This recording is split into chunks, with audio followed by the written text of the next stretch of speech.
All right, episode 9, Locals Only Project, here with Kyle Colachino. Welcome, my man. Love what you're doing here, man. I said off the start when you started this and listened to the first episode, think that there's a real need, probably since post-COVID, for these good conversations, connections with people, and what you're bringing to the channel. I think it's great. Wish you the best, and what you're doing already. I told you from somebody who has a YouTube channel to get it up off the ground. With the numbers you're putting out so early, I think you're on to something great here, and wish you the best of luck, buddy. Thanks, man. Yeah, it's been really fun, like more fun than I was even expecting. Like I was expecting it to feel more like a job, and like the edit and that stuff is. But like the conversations themselves, like I've like genuinely surprised how much I've enjoyed each of them so far. So yeah, on to bigger, better things, I guess. But yeah, talking about your YouTube channel, so we'll just dive right into it. You have JFK Auto, which was started by your dad back in the day, and then he's still very involved, but you've kind of taken the reins and grown your YouTube channel. And I guess let's give everybody a little bit of background on what JFK is all about. Yeah, so JFK just stands for Julie, Fred, and Kyle. My dad started that early 2000s. I want to say 2002. He's always been into cars, but more the classic cars, muscle cars. As you know, growing up together, I always liked cars, was never really into the older stuff as much. I was just kind of fearful to know everything he knew. I mean, he's just a master when it comes to all that detail, all the different codes with those cars, and I was very reluctant. Didn't really have a lot of confidence in myself to be able to do what he did at that level with those types of cars. But fast forward during COVID, we started seeing a transition in the car market of newer cars doing well. And it was all the stuff that we grew up with. And having an education on those cars, because it's what we grew up with, it's what we were passionate about. I had to kind of get him on board with the new cars, and he wasn't so much at the time, because the new cars never did great money. Like whatever you paid for one of these Corvettes or Vipers at the time, they usually did less money than what you paid for. But I would say around that point in time, a lot of these cars started to take a boom, and just had to prove to him that we were making the right decisions when we were getting these cars. And in time, just took a whole different direction with the business. And we're dealing a lot with these real low mile newer stuff. And I got to be honest, like I really don't know how that became our brand, but it did. We love that now, and it's a high standard to kind of set to keep finding these cars, but it's a challenge that we enjoy. Yeah, I feel like it's been a full like evolution in terms of the way you've kind of transformed what he started, because like you said, like we grew up together, and I remember going over your house, and it was always like a treat. Like it didn't always happen, but like maybe like one in every 6 or 7 times, like your dad or you would be like, Corey, you got to see what's in the garage right now. And like it would be like us and like 4 of our buddies or whatever, and we'd all run in and be like super careful and everything. And he'd have like a 67 Corvette or like a 69 Camaro or a Roadrunner or a Barracuda, like all these old classic cars that his generation and like our parents' generation grew up with and marveled at. And like we had a fascination just because like their level of fascination with it. But then like what I think you were just saying is like your level of comfortability and understanding how those cars are perceived in the market, and just the operations of those, like mechanically. Yeah, like the upkeep on all that stuff is, not to say over my head, but I wasn't really excited to get involved in that. And it took me a while. I mean, all through high school, he was, never forcing me to do anything. I have to say that, and very grateful that my parents never forced me to do anything, kind of let me find my own path. But I would always push him off, be like, after high school, after college, okay, then I get a job. And he's wondering like, what's going on? And I really didn't get into it until heavily into probably around like 30, upper 20s to 30. First 2 cars I actually bought were your uncle Al's cars, those 2 Datsuns that he restored and everything. So had some money saved up. I didn't know a whole lot about those cars at the time. He did, and he knew, okay, maybe if he can make a couple bucks, that might hook him in. Just get a taste. Yeah, wet the beak a little bit. Exactly, yeah. And it started there with those 2 cars, and they were older cars, and like they were great cars, they were cool, but like you said, it wasn't what we grew up in. And everybody, if you look back through time, like everybody wants what they couldn't have when they were younger. Mm-hmm. And for us, like we didn't have those cars in the 60s and 70s. We weren't around. Like we appreciate them. They're cool. But guys our age now like those cars if they're all modernized with all the modern tech. You get retrofitted and with all the, you get AC now and like power brakes, power steering. Yeah. Like, So you get a new Z06 on an old school body. Right. It's an awesome car. It looks killer and they pay big money for them. But I like the newer stuff. Yeah. Yeah. It's been neat to see, that evolution happen. Because like now, like you said, it's the stuff like when we were whatever, 10 to 25, basically, it's like stuff we were longing for, like the posters we had on our wall where it's like, Z06 Corvettes, like, GT500s, Vipers, like all that stuff is the stuff that you're bringing in now on a daily basis. And like, I'm grateful enough to get to picture them. It's like a treat going over, when we're doing the pictures. It's like every day I show up because like you'll always, between you and Jeremy, your partner, who's involved in this as well, you know, like you'll send a picture over like, hey, we got this one coming in, and I'm like, sweet, like I can't wait to see it. And then like always seeing it in person is like a whole different level of appreciation. There's some nasty cars coming through the last 4 or 5 years. I just hope, and I was thinking about this the other day, that we don't lose that appreciation for it. It's a lot of the same stuff that we deal in, but like these are dream cars for people. And I don't ever want to have like that feeling of this is just another car. And it usually has never been that way with us. It's almost like Christmas morning of like what's coming off the trailer. Like we always say delivery days, and they're so much fun. You know, waiting for them to get delivered, the whole story, like each car in itself is a story from start to finish of when that car was built, the ownership, the history of it, the maintenance of it. And every one of those cars that come to our place, you're caretakers of them for a little bit, and you're a piece of that history and puzzle with those cars. So you try to do your best to maintain, you know, the level that they're at and find a good home for them. And it's just fun. I mean, the relationship aspect of it, and that's the part that I love the most, is finding these people who we do business with, whether we buy or sell the cars to. They all have a story and how they became successful, and a lot of them become friends. I mean, I talk to those people just as much as anybody else, like probably on a weekly basis, just to check in, or they'll check in. And it's neat to see even their evolution, like some of these guys that we've become accustomed to know and help grow their collection, of where they started to where they are today in just a couple of years. It's pretty amazing to see, you know, their growth. Yeah, it almost becomes like either you talk to them and you could kind of input where you are now, where they were maybe 15 years ago. And it's like, oh, damn, like if I keep working at it and like, you know, we keep continuing to grow this thing, like we could be at that level and have either that collection or like that level of comfortability in terms of like what they're doing with their life and buying and selling toys and stuff like that. Talking about some lofty goals and kind of getting a taste for seeing what some of the clients you're working with have and do. How much you sell that last Viper for, if you don't mind me asking?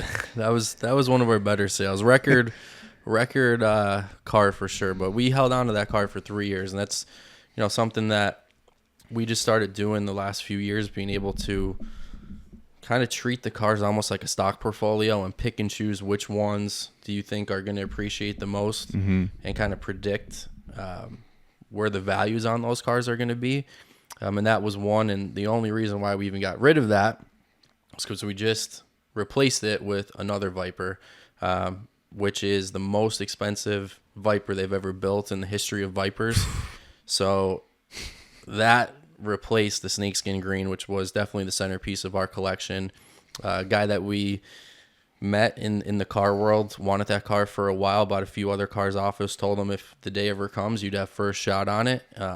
And he was the one who wound up getting it, and it's in his collection now, and he's thrilled. And the goal someday is to maybe get that one back and pair it with what we have now, but I think he's got aspirations of maybe pairing them together, but yeah, I don't think we could let this one go just yet. Making a play at it. So how much? Our best ones have been over $500,000, but under $1 million. So we'll leave it to the audience to figure that out. Leave it at that. Yeah. You could do your homework. You could do your homework. Probably if you've been following along, then you probably have a good idea. Yeah. It's so crazy, man. Just like, and like, I'm so proud of you guys to see what you've been doing with it. Just to like you said, like you started with the Datsuns, like that my uncle rebuilt, and I don't know what they cost you at the time, but you're probably talking close to tenfold some of the prices now that you're dealing with. And even those cars probably at the time, that's got to be 10 years ago, I would say. Yeah. We probably bought those or close to it. Those cars have probably doubled since that time. Yeah. It's been like timing in terms of when you got interested and started getting even more involved seemed to be really right with you. But that comes with, and like I'm only seeing it secondhand, like the level of research and work that you're putting in on a daily basis. Like you're constantly on your phone doing research, checking what's going through the auctions, like what these prices are. And like, so like, yeah, like people hear, you know, something north of $500,000 that you sold it for. Obviously that's not profit. It costs you a lot of money to bring it in. But it's a huge gamble. Like when you're talking about that, because guess what? Something could happen in the market 2 weeks after you get that car, and you could be upside down 200 grand, 100. Like you truly never know. Like the market could flip on its head so fast. So it's like just the world, right? Like I remember people we were get 11 years old when 9/11 happened, right? And my dad went to a car show out in Hershey, which was a bigger show at the time, and like the world was ending. Everybody's saying like, this is it. Like everybody was super scared. And he went out, and my mom didn't want him to buy anything. And he told my mom, Jules, if the world ends, what good is our money? And took a gamble, bought a few cars. The market came back in like 6 months. People got back to living, and things were good again. But when you're in the good times, you don't see the bad around the corner. And when you're in the bad, you don't see the good around the corner. Right. But everything runs in cycles. I mean, history repeats itself. We've seen that time and time again.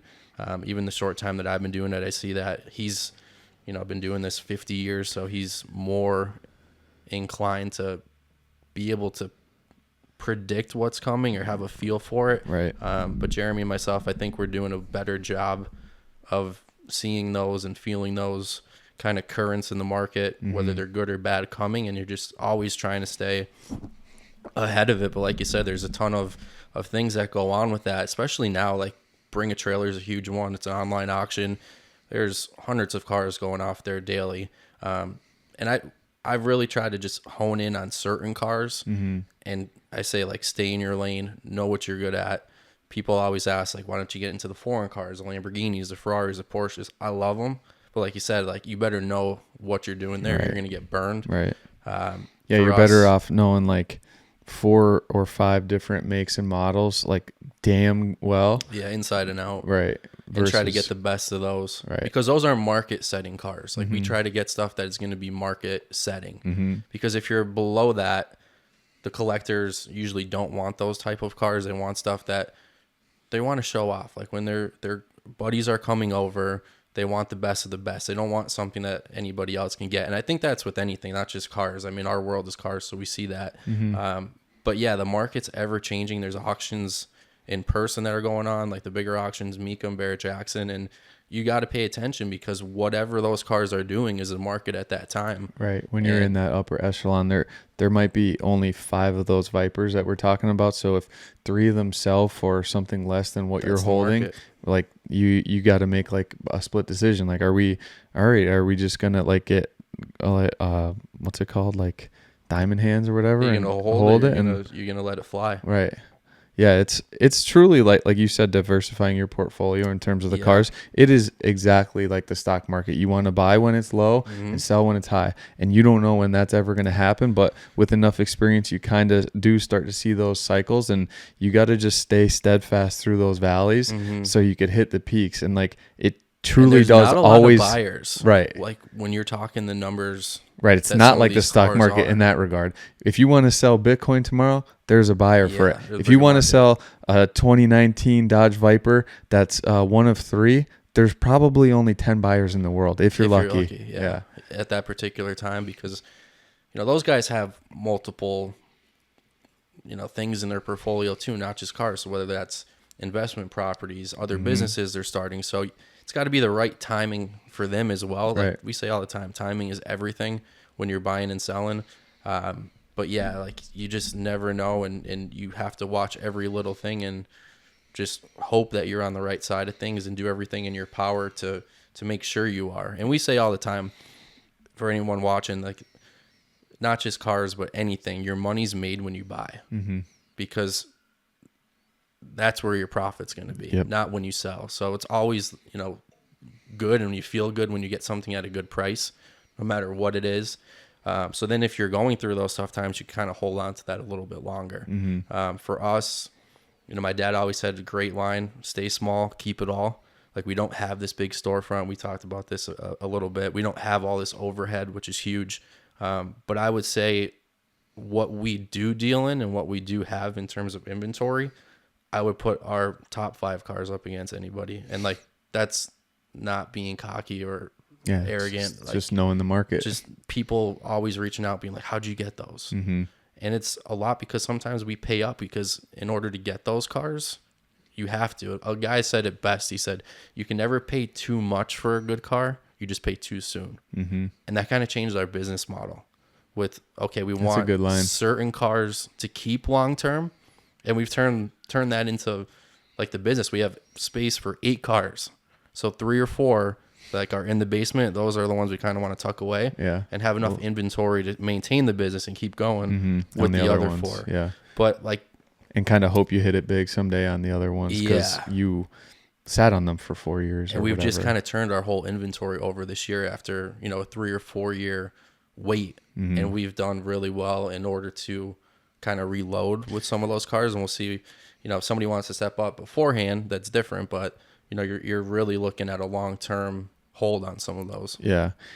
But with that, it's a credit to you guys because you set it up for that so you could hold on to those high dollar cars because and it wasn't always that way. I mean, growing up with my dad, it was like buy it, sell it as fast as you can. Can't go broke making a profit. You hear all the time. Right. You're not holding out for top dollar on stuff, but it took like him 40, 50 years to get to this spot where we're at now. Right. And that's kind of what I was getting at, where it's like it's a strategic play to get to that point where like you could sit on 3 because that's a lot of money tied up where maybe like 90% of other people buying and selling cars can't do that because they're not liquid enough to do that. And they're counting on that everything they have, right. Their floor plans that they may have, right. They got 20, 30 cars that they're paying payments on and all the interest where we have 5 or 6, 7 cars. Right. And that's where like the term. But it's good. And we've said this before, like we don't feel pressure. Like we don't have to sell this car by a certain date. And right. like it's a side hustle. That's just leverage in the market. And you just sit back and patience pays in the end. Right. It's like if you're trying to sell your house, like if you have to get out because you have your new one built and like you only have 2 or 3 months and like because like you need that income or that like to pay for your newly built house, like you're in trouble because you lose your leverage. Right. You lose all your leverage. Side of leverage. Whereas like if you could sell at a nice pace, you sit and wait and 3, 6, 7 months later, the right buyer comes along and you get. And it could be a different market where you're turning the corner and things are good. Mm-hmm. So being able to be patient for sure in anything is huge. Yeah. And like how much you've already dropped like so many gems from Big Fred, but like how much of where like maybe you and Jeremy got to know the cars and the ins and out of what's coming in and out of the garage, maybe better than him at this point for these particular cars.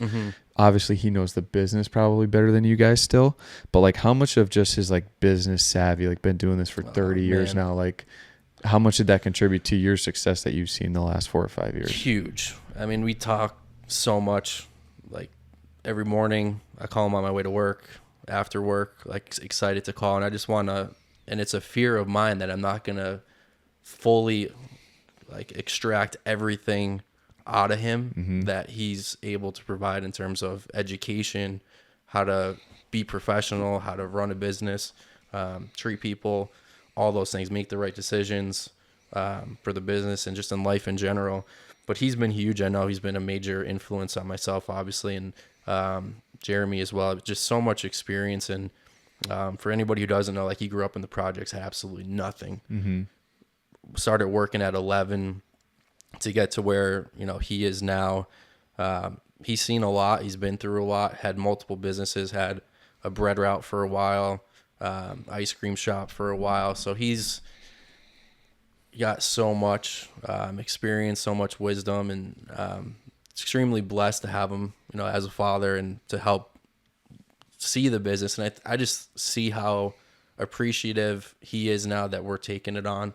I think because I was so delayed in getting involved, he was always, and I could feel it, like never said, but you could feel like this business is good. Is he going to take over? Doesn't really have any interest in it. Wants to play sports, do this, bounce a ball, he would say all the time. But yeah, like now to see his joy with where things are, like even when you're over, like he just loves that, and to leave a legacy, and that's what he's done for us. And I just couldn't be happier to see him happy that he's used to say it all the time, somebody has to cut down the trees, and he did that for us. And to kind of see the steps we've taken and the goals we have, it's just been, it's been great. Yeah. Fred's a legend. Like going over, because like we do most of the pictures at your parents' house, and he's always there, and like it's been neat to even see the dynamic of you guys. Obviously, like the father-son relationship is there, but like he has taken, you could feel it, like he's taken a bit of a backseat, like he's letting you run the show a bit more. Behind the scenes, he's doing a lot, but right, he has definitely given Jeremy I mean, and myself the keys of what you guys want to buy, what you want to sell, like. And if he thinks we're making a wrong decision, he'll step in, but that hasn't been much. Like he wants to see what we can do, because he's not going to be around forever. I mean, it's just the reality of the situation, right? Yeah, you got to get thrown to the wolves at some point eventually, and he is. And I could relate to him in this way, because I feel like my dad's the same way. We're like, those two are, they would step in if you were about to make a big mistake, but if they see like maybe a small mistake, and you're fighting for it, okay, big shot, go for it. Let's see what happens. Exactly, yeah, and like they'll let you find out the small mistakes the hard way. Correct you later. Yeah, which is good. I mean, you do need a little bit of failure to kind of little humble pie every once in a while. Yeah, there's no doubt about that. Yeah, it's a cool dynamic, and it is genuinely like always just a good. He was stepping back.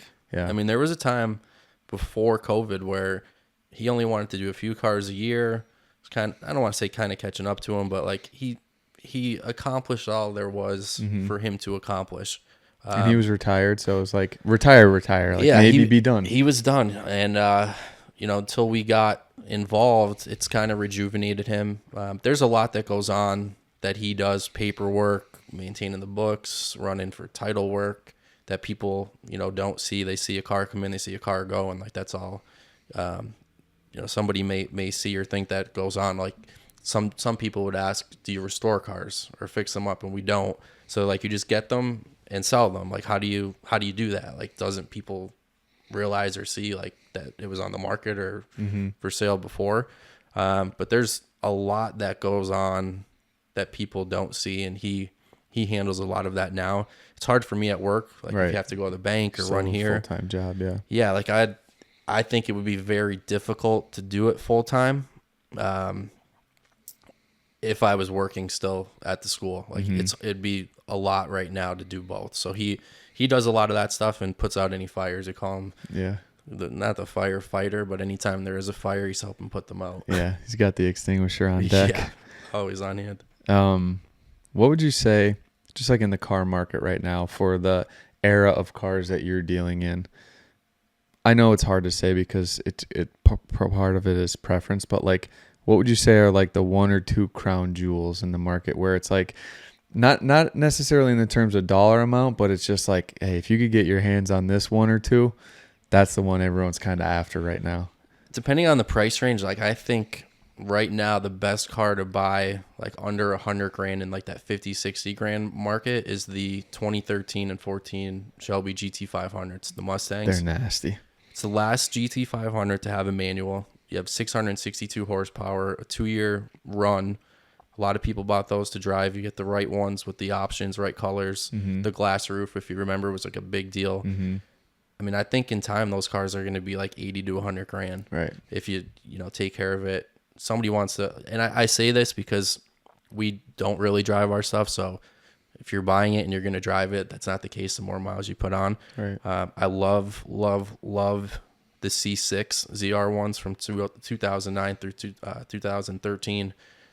Those cars at that time were like 125 grand. So if you think back 10 years ago, like 15 years ago, what you got for that kind of price, those cars are now starting to tick up. And I think those, you have a hard time finding good ones. They made those for 5 years, and they're harder to find than the C7, the 2019 ZR1s, because a lot of those guys didn't drive them as much.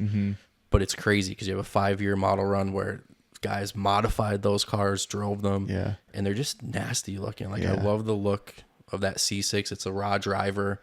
Then when you start getting up like above that, I think the Vipers are great just because they look at Dodge. They've come back with everything. The last call editions on everything, but the Viper they didn't come back with. Right. And at the time, here's what's crazy that I don't think a lot of people realize: the cars that do well down the road, they couldn't sell off the bat. So the 2019 ZR1 was selling below sticker. Really? Because the C8 was coming out. Oh, yeah, everybody was waiting on that. And guys were trading in their 2019 ZR1s for base model C8s. That's crazy. Yeah, because there was so much hype around it. Hype around the mid-engine. You're going to be on a wait list for 2 years. You're not going to be able to get a C8. They were marked below MSRP. That's insane. Same thing with the Vipers. And now they're literally skyrocketed like 2, 3, 4 times MSRP on some of them. It's insane. Yeah, and that was like that back in the 60s and 70s. Like we talk about that, like history repeating itself with the trends. Like the Dodge Superbirds, the big wing like that Richard Petty would drive. Yeah. Couldn't sell them off the lots. Really? Now, depending on what motor they have, they're anywhere from like 300 grand. If you have a Hemi, $1 million. Holy shit. But below MSRP and MSRP in the 70s. I've actually stopped like kind of paying attention to some of those classic cars like that you just referenced, which I'm sure you have too, but still kind of see it peripherally. Are they still pulling like big money? Yeah, the right ones. If they're restored well, they have a lot of documentation. Yeah, anything that's all a blue chip investment. Numbers, yeah, it's gotta be that stuff is still bringing money, but because like don't you wonder when that market fizzles out, where like we're not as interested in that? Yeah.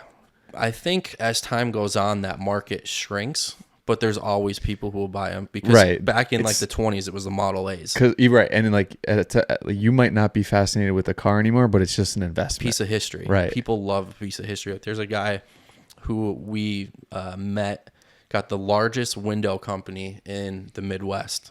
All he has are these brass cars of like the 20s and 30s. Really, massive collection. Yeah. Never drives them or anything, not going to do anything, but he just loves like pre-World War II cars. It'll be neat to see. But as time goes on, how many of those guys are around? Right. Not as many as there were 30, 40, 50 years ago. Then but I do think there'll always be a market. Right, because then it's just a commodity at that point. You're just buying it because you know the value and like you potentially got a good price on it. Yeah, so where it's like, I guess you kind of answered my question. So maybe the market from like 62 or whatever, like Corvettes to like 71, like kind of when everything kind of got shitty, the market shrinks, but that upper end is still always there. So it's like you can't sell. How many of those examples are at that level? Right. So when you have something that's at that level, even if you have a smaller buyer pool, it still outreaches how many opportunities there are to get that car. Right. So your supply versus demand. Yeah, your small block Corvette, like you might not be able to pull money on it like you were in like the 90s and 2000s, but like the 67 big block, like all matching and low miles, and is still going to pull those like big blocks go up. Big. What do they say? Rising tides raise all ships. Yeah, same thing with those cars. Yeah. Like you can't buy anything now that you could have bought 5, 10, 15 years ago for the same price. Right. Like everything just increases, whether it's inflation, whatever it may be. It's like the S&P 500, man. It just keeps going up. Everybody thinks it's going to crash, but it never does. It would literally take a nuclear war, or like it's always going to come back. Like if commerce exists, the S&P 500 is always going to be the 5 most valuable companies in the United States. Like it's always going to come back. Like unless Putin, not Biden, like Putin decides to push the big red button, then it doesn't matter. I love the Corvettes because if you're an American, what is your favorite car? Right. Most people, for them, it's a dream car of a Corvette. Because it was like slightly attainable, like we're like a Ferrari, Lambo, McLaren's, all these cars were like far reaches. They're like, you're fascinated, but it's all from a distance. Because like it never feels attainable. Where like the Corvette was always like, if I work hard and I save up for 20 years, like I could buy a Corvette when I'm whatever 55 or midlife crisis. With your New Balances. Yeah. And your jorts. Required. Jorts with the some of those memes carpenter are funny. loop. I know. Speaking of which, Rob Ninkovich, not Dan. I'm thinking Dan and Ninko show. We got to know each other pretty well. He's a big car guy, and he always puts like funny memes out there. Big car guy that you wouldn't expect. Yeah, he's I remember you saying he was coming down at one point to check out one of the cars that you had. It was a C7 ZR1 yellow one we had. Yeah. So he never wound up coming in. He wound up buying a different car, but we stayed in touch and in contact since that time. And big car guy, got a truck, got a Buick Electra, thinking LS swap and stuff, but. He's a funny dude. Yeah, he's a character. His stuff. Well, I don't know if he's still on ESPN or wherever he is, but yeah, he's a character. Know what happened he's there. Funny. I know. There was a little bit of. He's a little happy to be off ESPN by the looks. I think of some of his everybody's social. happy to be off ESPN. Whoever it was, I know. I saw it today. It's just not the way the world's going anymore. And then like they're trying hard to catch up and be like Barstool, but without being I'm like. And how about now though? Like these people we grew up with are all retiring or gone, and it's like that age of. We're getting a little older. I know. It is weird, like, seeing so many of them either died. Yeah. Like Mortensen. Morten's just recently. Like, all these. Now John Anderson's leaving. I saw it, too. Really? So that's all the OGs. Weird. I know. Like, Butcher, so some of those guys are still there, but it is strange, like, seeing. We grew up with that. But ESPN now isn't what it was. The weirdest thing ever is growing up with athletes, and now they have sons in the league. I'm like, Jesus. Then that makes you feel real friggin' old. Yeah, I mean, just circling back to the business real quick, it's funny how, like, genuinely what you're doing, what I'm doing, like, truly wasn't possible without the advent of the internet and, like, social media. Like, so much of your reach and, like, buyers of these vehicles is because of these forums and groups and social media and YouTube that you guys put so much work into. And like, it's just like crazy to think that if we were born 20 years earlier, like we wouldn't have this side hustle. Like we both still have full-time jobs and like, it's our like little passion project on the side. It's just so nice to have something other than what you go to work to do every day. And I love my job. I'm not taking shots at that, but to have another outlet to meet people or talk to people or just something like I can't imagine just going to work and just having that job. Right. And then like coming home and just watch TV or whatever. Like I enjoy having like the extra work. It doesn't feel like work because it's solely for you. And they say if it's what does it say? You'll never work a day in your life if you enjoy it. Yeah. And it truly feels that way. Yeah, it really does. Even like how you're just saying, like you got to be like texting and calling Ninkovich. Yeah, like, that would never happen. He's a Super Bowl multi. Just got unfollowed by Tom Brady though. Really? I don't know if you saw that. Really? Yeah. Nink did? Yeah. Why? Oh man, what was it? Tom posted something. I forget exactly what it was, and Nink is a ball buster and made a comment. And Dan, I think it's Dan O'Brien. He has a dealership up in the New England area with Nink. And he looked and he goes, I don't think you're getting followed by Tom anymore. So I don't know what exactly happened there, but he was a little upset by it. Really? Yeah. Yeah, that's weird. They won how many Super Bowls together? Oh, had to be a few. 4, right? Yeah. At least. I feel like he was there a long time. He went to Purdue, I think. Yeah, Nink went to Purdue, which I didn't know. And then I think the Saints. Oh, really? Yeah, I looked at that when we just started talking and stuff because I just remembered him on the Patriots. Yeah. Yeah. I had no idea. Another funny story, Fletcher Cox, for all the Eagles fans, he reached out, wanted to buy a Shelby Cobra, and he said, my fat ass won't ever fit in that car. And they're so small. I mean, those things, Ford versus Ferrari, if you've seen that movie, that's a Cobra. That Shelby, yeah. He's like, I'm just going to look at it. He would never fit. He's an enormous human being. Another funny story, with an athlete, we were out at Mecum, out in Indy, or Chicago, and Andrew Bogut, for the basketball fans, 7'1", number 1 overall draft pick. He wanted to buy a 429 Boss Mustang. This is when my dad was doing the older stuff. Specifically came out there to buy that car. He's walking by. I see him. I'm like starstruck, right? My dad's like, he's looking at our car. We can go talk to him. We didn't. He tried bidding on our car the next day. He's 7'1". He stood up, like raised his hand, and nobody saw him. They turned away because one of the guys who were there were buddies with the people running the auction company and wanted him to get the car. Andrew Bogut was pissed. Yeah. Him and his dad were there. He wanted it for his mezzanine in his house to Really? display the car. And he's like, I'm 7'1". Somebody saw this hand. And you can't see me. Yeah. I'm putting my hand up. His arm length is probably 4 feet long. Yeah. Like, he was a giant. Massive. Where's he from? Where'd he go to He was college? from Australia, I believe. Oh, really? He went to Utah for Utah. college. I forget who drafted him, but he was with the Warriors when the Warriors were winning some of those titles with Really? Steph and Clay. Damn, I don't remember. I believe, that. unless he just missed it. He might have left right before they went on their run. Yeah. But that was kind I of an haven't heard his introduction name in to a long us time. of like how corrupt some of those auctions are. Yeah. That sucks, 7'1" guy raising his hand. Yeah, You can't see NBA him. player. You'd think you'd get like a little bit of a special treatment. Right? Jeez. Speaking of college basketball, how nasty. Have you been watching Caitlin Clark at all? Love it. Absolutely filthy game. She's there, and like there's so many girls in college now that like I literally was coming home from, and this is sex. Everyone's talking about it. Do you see the ratings that pulled? It was like the most watched women's game 12.4 ever. million. It's insane. It outnumbered every college football game except Ohio State, Michigan, the World Series, NBA Finals, I believe it said, World Series, NHL. Holy like, that shit. is a big number. And that wasn't even the Natty. And it was on ESPN, not even on like your actual ABC Right. where everybody can get it. That's insane. It's so cool to see like the evolution of the game, and like I will hedge this by saying this is very sexist, but like I was coming home the other night while that game was on, and I was checking the score, and I was like, I can't believe I'm rushing home right now to watch a women's college basketball game. I was because looking forward to it. like 6 years ago, it was not 6, maybe longer.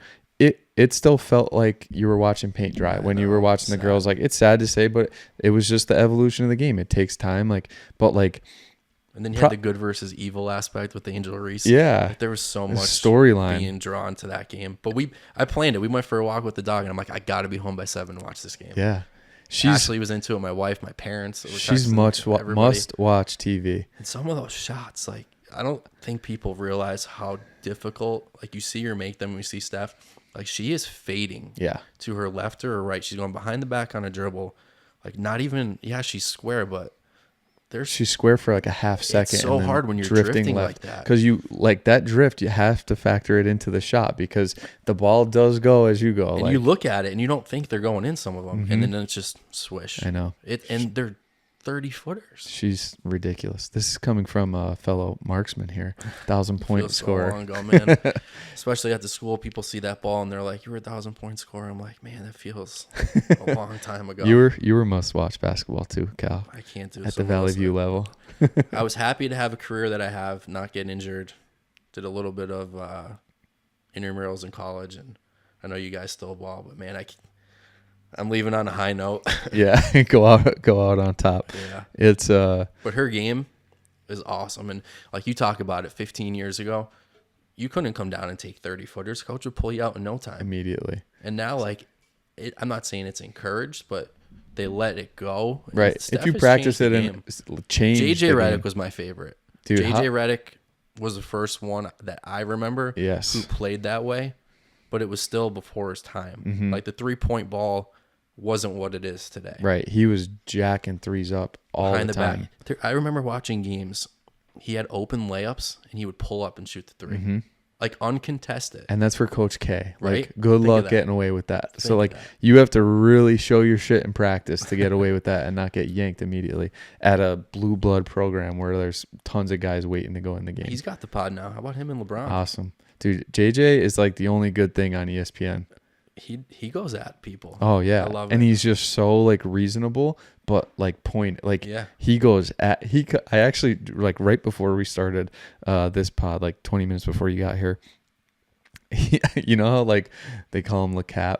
Yeah. Because he just lies all the time, LeBron. Well, LeBron like basically caught himself and started lying on one of their podcasts recently about watching his own highlights. Like he started the like the sentence by saying, he's like, yeah, like sometimes like, you know, like I'll go back and watch some of my highlights or like I'll see it in like the socials or something like that. And JJ just cuts him off immediately. He's like, LeBron. He's like, it's okay. You could watch your own highlights. How much respect is that for JJ to get LeBron on that podcast? I know. That just speaks volumes. I know. So I didn't realize I just listened to JJ on Andrew Schultz's podcast called Flagrant. And he said like they've been friends since for like 25 years. Him and LeBron? Yeah, because they played AAU together. Oh. So they've been, he's like not like friendly, but like they just knew each other for like 20 or 25 years. But he said like he wasn't like texting LeBron or calling LeBron like hanging out ever. Like even before this pod started, I think he just like recognized it would be a good fit for the pod. For JJ to have, Kelly Swift will love this, the career that he's had in the NBA. Yeah. Like that was impressive. Mm-hmm. So he actually, in that podcast I just referenced, he talked a lot about how much he had to transform like as a person and his game and like like the way he would train and prepare himself for the season. He struggled out of the gate, right? Oh yeah, he wasn't career. Yeah, like he wasn't doing well. And then like he ended up like getting paid at the end. Like his 1 year deal in Philly, he got paid. It's a big piece of that team. Yes, very much so. And like they went like in the weeds about like how in depth he had to go for his training and like how he changed his game and everything. Like he was obviously always a shooter, but like just being able to play defense and not be like a mark basically and all this stuff. And it was interesting to hear. He's a lunatic. Like you could tell he's just like OCD about every part of his life. Like he's like very detailed, very military. Caitlin Clark, she gonna take that big 3 contract, $5 million? I was just talking about that with my boss at work because she's a big fan. So in my opinion, I don't know that. That's a good question actually. If so, I would say in the WNBA. I know she was like gonna make like. Somebody said it was like $70,000, and I looked up the other day like top salaries in the WNBA, and it was like $240,000. Yeah, so like the endorsements are big. That's where I think it is this big of a decision where like it moves the needle for the WNBA if she doesn't go in the wrong direction, where she's like literally a generational talent. Like she's going to change the face of the WNBA, so she has to go just to be an advocate for the sport. Yeah. Like you take less money, hope you make it in endorsements because it's $70,000 to $5 million. The right thing to do. That's like huge, but she's going to make that in endorsements, I would think. She's already making it. Yeah. And NIL now? Nike's huge. Got her. Dude, I saw like Gatorade, right? Was one of them. Yeah. She's all anybody's talking about. You're an idiot if you're not trying to endorse her right now. I love it. I love watching that. Oh yeah, dude, she is. And Iowa, like who would think Iowa basketball? I know. There's some UConn didn't recruit her. It's gonna be a great matchup. I know. Gino Auriemma was actually in an interview the other day, like basically like giving her all this like fake praise. He was saying how like Paige on his team is the best player in the nation like earlier in the season. Yeah. And now he's like, nope. He's like Caitlin Clark definitely the best to ever do it. He's like, because I don't need her coming in with a chip on his shoulder. He was like acknowledging that he even fucked the Iowa up. Coach is like, oh, UConn's been there so many times, maybe they'll just kind of be bored with it. Yeah. It's UConn boys too. They're a juggernaut. So I think it was 2004, 2014, and now it's 2024. Wow. The girls and boys won in 04, 14. So they're thinking it every 10 years the girls and the guys win. Portnoy was tweeting something. UConn's plane had issues landing in Phoenix. Yeah, I saw that. I didn't see exactly what happened, but he said if UConn doesn't win it, he's filing a lawsuit against the NCAA. Class action. There's probably a lot of people that would get on board with that. Oh God. They're looking nasty though. We missed being in Mexico. We missed like a lot of the first rounders, so I only caught like one UConn game so far. But they look like they're going to be tough Illinois, to beat. A 30-0 run, like it's unheard of. It's a 3 seed. It's a top 10 team in the country. You don't even see a 30 to nothing run in high school. Like against any it's hard any to level. Do. It's very hard to do. It's insane. Yeah, and it was 23-23. I remember watching the game, and then boom, 53-23. It's insane. Yeah, they're nasty. But it's the whole college basketball thing, like with the girls. It's just cool to see the evolution of that as well. I feel like I'm talking about evolution a lot. Men's on is this coming podcast. down though, and I talked about this with Yes. Christian Cronella because transfer portal, all this stuff. But the girls are staying on teams for the most part for 3 or 4 years, Mm-hmm. and I miss that in college basketball. I used to love watching it because you could see people in these teams develop. There's no narrative anymore No. in the men's game. I can name more girls than I could guys basketball Yeah, players. before the tournament with ease. Yeah, yeah, you're right. Even Yeah. still, Like DJ Burner, like a couple of these names now because they become. they don't. The NBA has not helped college basketball at all. Yeah, but I think the NBA has benefited from what has been lost in college because like the NBA is just But like if Zion, if you remember Loaded. Zion, Yes. following Zion, like they could help promote and market these players that are gonna go to the NBA so much more Mm-hmm. than they are. Like these overseas and G League guys, like I have no idea who these people are. yeah, that is true. Wemby was the only one, and even him, I didn't know about him much. Right. But they just kept talking about him, and now he's an absolute freak. Yeah, all you knew was he was like 7'4" Yeah. and all this shit or whatever. However tall he is a freak, dude. Some of his dunks literally looks like the Space Jam poster. Crazy. It's insane. He's and gonna he's have like that team. this high off the ground. He's gonna have that team in the playoffs real soon. He's like competing. real close to They're quadruple. looking for the new face of doubles. the league. Him and Anthony Edwards, I think. Anthony Edwards is 22.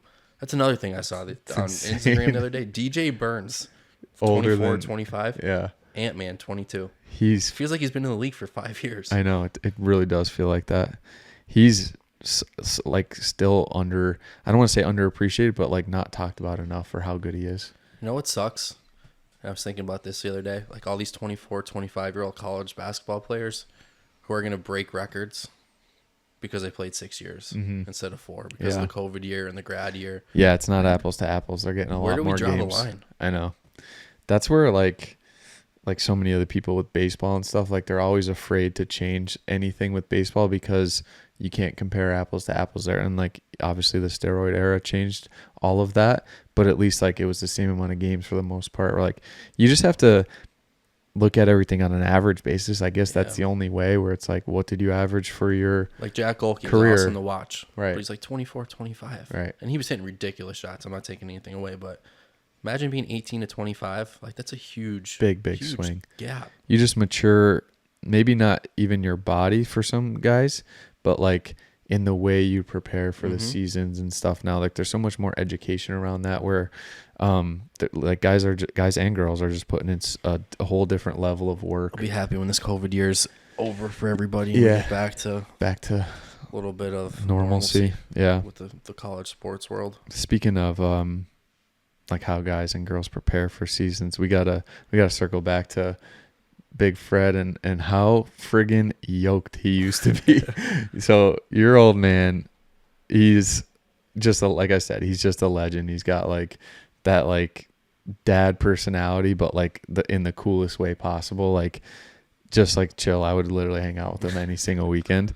But back in his day, he was a big old boy.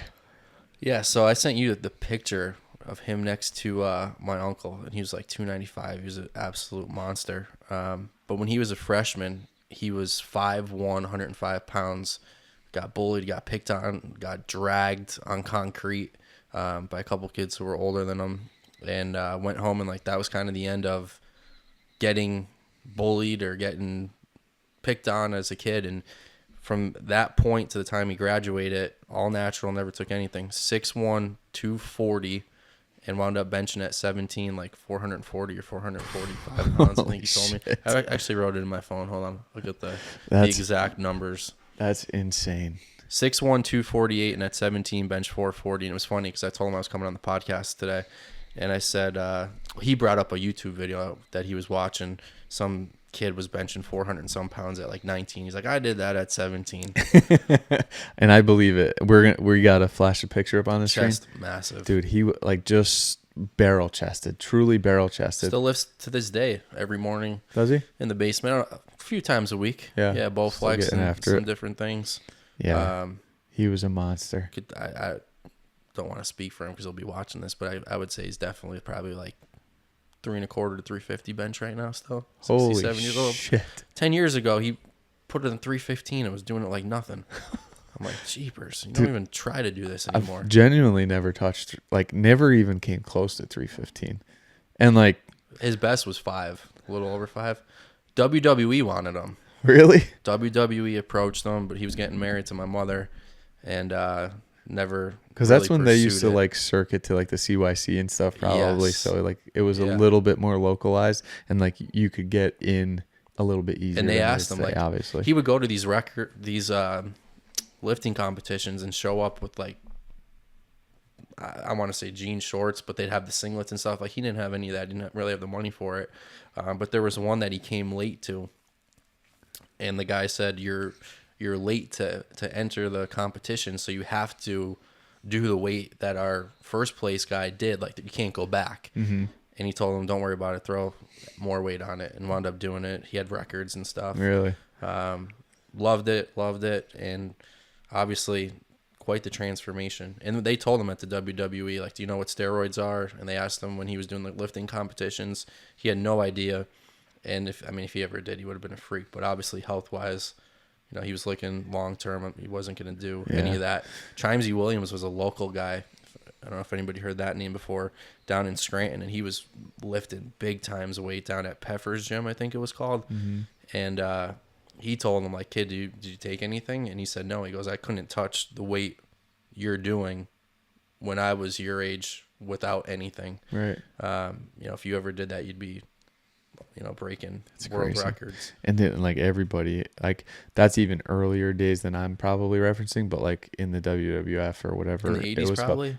everybody was juiced to the gills. Like That you was look the at thing to do. those guys were fucking freakazoids. Massive. Like the Ultimate Warrior. Yeah, it's around that time. Dude. Ultimate Warrior used to come up to Spectrum. Did you know that? Really? They used to go to the Spectrum when they were working at the CYC. They said, Really? my dad told me that. Like the whole That doesn't the whole surprise crew. me. They are like Ultimate Warrior was 100% one of them. Some of the other guys, if you said the names, I'd probably remember, but that's where they would go. Jesus. But you ever watch the movie The Wrestler?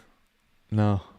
And it shows like the guy wanting to be that persona and like what life was like in the ring and then outside. And like, man, like I wouldn't want that life for anybody. No. It's rough.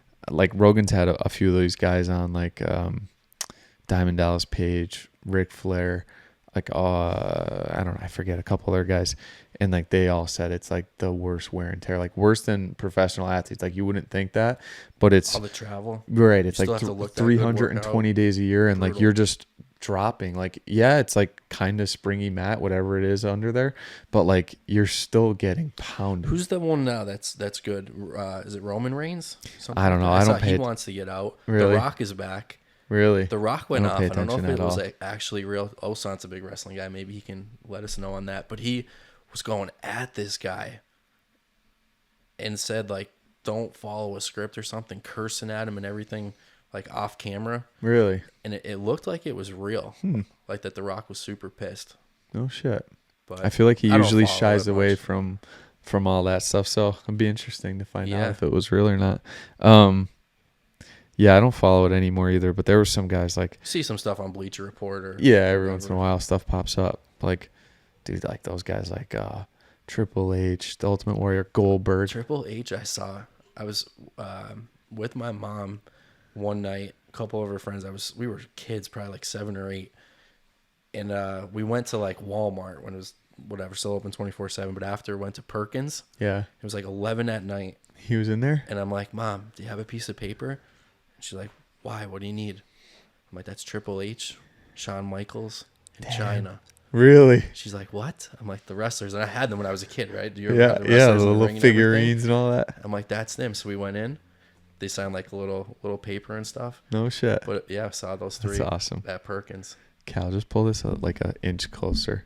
You could, yeah. Triple H was a monster. Do that. Whatever's comfortable, but yeah. Triple H in China. You talk about a big girl. Whew, Man. dude, I remember her flexing. She used to like gross me out even when I was a kid. There were some hot girls back in the day. Sable, Yeah, Sable. couple Yep. babes. There's been a few going You through. don't there. realize how big those people are till you see them in person. know. It's like, I know we were kids, but man, China's dead now, I think, I right? think so. Yeah, something happened. She had to be on all the Is she? testosterone. I have to look at. She had a deep voice and everything. You don't live long with those type of lifestyles. No. That's the problem. It's so wild too how and like maybe it was just his personality, but like Ric Flair is just still the same exact. He's like 80 years old. People still love him. Yeah, I can watch him. He's like in a restaurant still wooing everything. Like some of the comments and things he says, man, are just so funny. I know he does not give. Can't be the first or won't be the last. Yeah, oh my still God. like very interested in banging girls and like just like trying to be a playboy at 80 and all this still stuff. Doing pep talks for all the teams. Yeah, he's awesome. He's everywhere. Even The Rock, like it's just wild how that stays with you. Like he's still known as The Rock. Like that was his stage name as a wrestler. You like, see him, you think The Rock. Right. Not you don't Dwayne think Johnson. Dwayne Johnson. Like even for all the movies and everything. It's gotten a little better. Like sometimes like people say DJ or Dwayne, like whatever, but it's like a lot of times it's still like Dwayne The Rock Johnson. If you have to like, if you say Dwayne Johnson and people are like, oh yeah, The Rock. It's I don't know, I guess good or bad. I don't know if it's good or bad, but I don't think that persona ever leaves when you're in that character. And like when him and Stone Cold were like the guys. Man, that was awesome. That was the what do they heyday. call that? The something era. Yeah, there was an era. I don't know. It was awesome. The wrestling fans are gonna be mad at us for not knowing. It's a long time. It's a catchy phrase too. I just can't remember it. I don't think it was the badass era or something along Something those like lines. that. Yeah. Vince McMahon, they did not give a shit about anything. No. He's in that hospital bed and he gets hit by Stone Cold. Bringing like when he brought the Stone beer Cold's truck a big in. car guy. Oh yeah. Yeah, big truck guy. Yeah. Goldberg. Yeah. Huge. Yeah, I feel like I've seen a few videos of them messing around. Don't you think, like, circling back, because I feel like Stone Cold and Goldberg specifically are like two of like similar to your father in the sense, like I've always thought this. So we always identified it as like old man strength.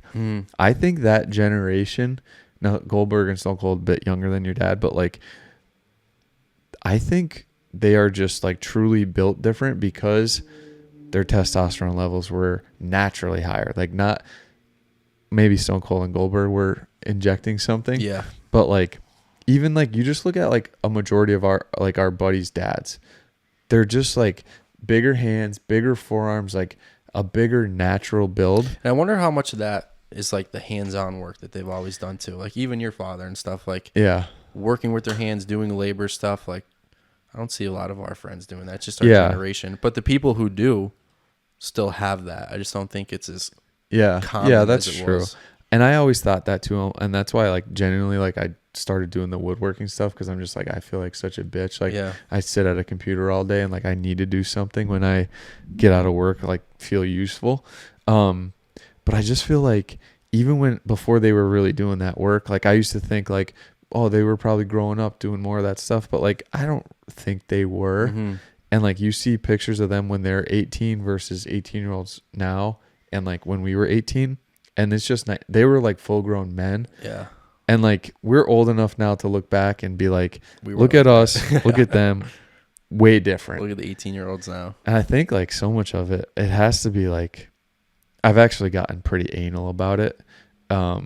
Just with like, they say like microplastics and all this stuff. I was going to say, you think it's some of the foods? I think it's food and just like where like the lack of regulation on certain things, where it's just like we're heating up food and like styrofoam and all this shit, and like the food like was a bit more natural back then versus now. I feel like that. I think there's a lot of negative effects with that, but I don't want to go dive into seeing how bad it is and knowing. I think I'd rather not know for some of that stuff. I know, just kind of hope it gets better. But I've got like I'll only like heat up food in like glass Tupperware now. Like how about even the water bottles? Like they're saying like you have to drink out of like a shaker bottle or whatever the case may be. Yeah. I know. I carry my Yeti around like all day, every day. I was drinking out of water bottles for years. I know. I remember getting in your car and they were being they're all over the place.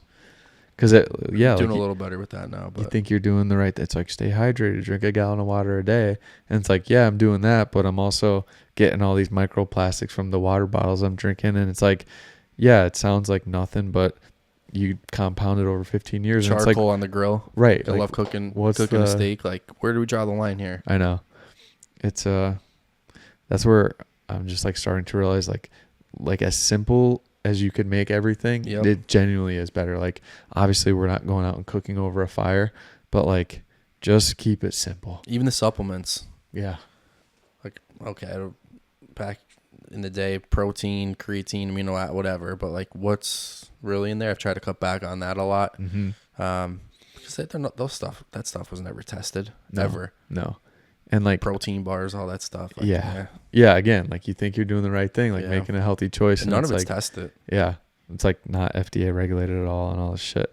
I know. I was saying that forever. I was like taking pre-workout for the gym and everything, and it's like before you know it, it's like 8 years. I'm like I'm taking this like 4 times a week. I'm like, this cannot be good for you. Can't be good. Yeah. I haven't taken pre-workout in a while. I was actually telling a couple guys that lately at the gym, be nice to get a little boost, but is the risk worth the reward right now? Yeah, and it's the dumb shit. It's like some of the stuff is like fairly natural and like just like dilates your veins or this, whatever, but then it's like there's These also companies don't care. Red 40 in it and all this like disgusting artificial shit. What was the one? Was it Jacked or one of those that had to reformulate their pre-workout like numerous times? Yeah. Jacked used to be. And you know how bad it had to be for somebody to like say you got to change this? It's an unregulated market and it got regulated. So a few times. Yeah. That was the poison of choice in college. Man. I feel like everybody was doing that like our freshman and sophomore year. Some of these kids that are taking that stuff before like performing in athletics. Awful idea. Yeah. I've seen it before. Yeah. I remember people like taking a pre-workout before you go play a football game. Like, what are you doing? You think you're not going to cramp? Man. Puking on the sidelines. Yeah, that shit's wicked. This is something, circling back to the whole business thing and everything. You always hear the phrase, I've never told you this. I think I almost like just realized it the other day, but like you always hear the phrase like you're the average of your 5 closest friends and this and that and everything. And I feel like in the same way like your dad had a job and had a side business, like my dad owned his own business, like I never actively thought like, yeah, like I'm gonna start my own business because I want to be like my dad or anything like that. It was just like that option was always there subconsciously, and that's where I think like you're the average of your 5 friends. Like you were doing stuff on the side as well. Like at first it was like Body by Cal, like you were doing like fitness programming for people because you were very into that. And like it was just the rub. Like I didn't look at you and like I was like happy for you, like you were doing well, and I was pumped. And it wasn't like a jealousy thing, like, oh, he's doing that, I'm gonna do this. It was just like 3 months later, you think you have this idea all on your own, like, you know what, I'm gonna start a business or this or that. And I think I love seeing a broad area of things and saying like that's what I like there, but I don't like there, with like anything in life, whatever it may be, and then blending it into your own. Yeah. And like for you, that was local. Yeah. Like I never realized. You started with the woodwork against the grain. I still have those shirts. Yeah. Like how that transformed. That is really how it started. Like I did like the against the grain, like just business shirts basically, like get the word out that I'm doing the woodwork. And I'm like, like selling these t-shirts is actually pretty cool. I like coming up with the designs and this and that. And like, I'm not artistic, but like people would help me and I would just like brainstorm the idea. And it kind of just snowballed into that. Cause like the woodworking is just like, that is one deal where like you can't do it unless you're doing it full time. Cause like people still ask you about that. Cause they'll ask me like, Corey, do the woodwork. And I'm like, I don't think so much now just cause it took so much time. Yeah. You need time and space. But the work was great, man. People love it. Durkin actually was saying that the other day. I think you made the entertainment system bookshelf for him in his basement. Yeah. But like, I just like gotta like give you props there. Cause like I think you were doing stuff like before I ever was.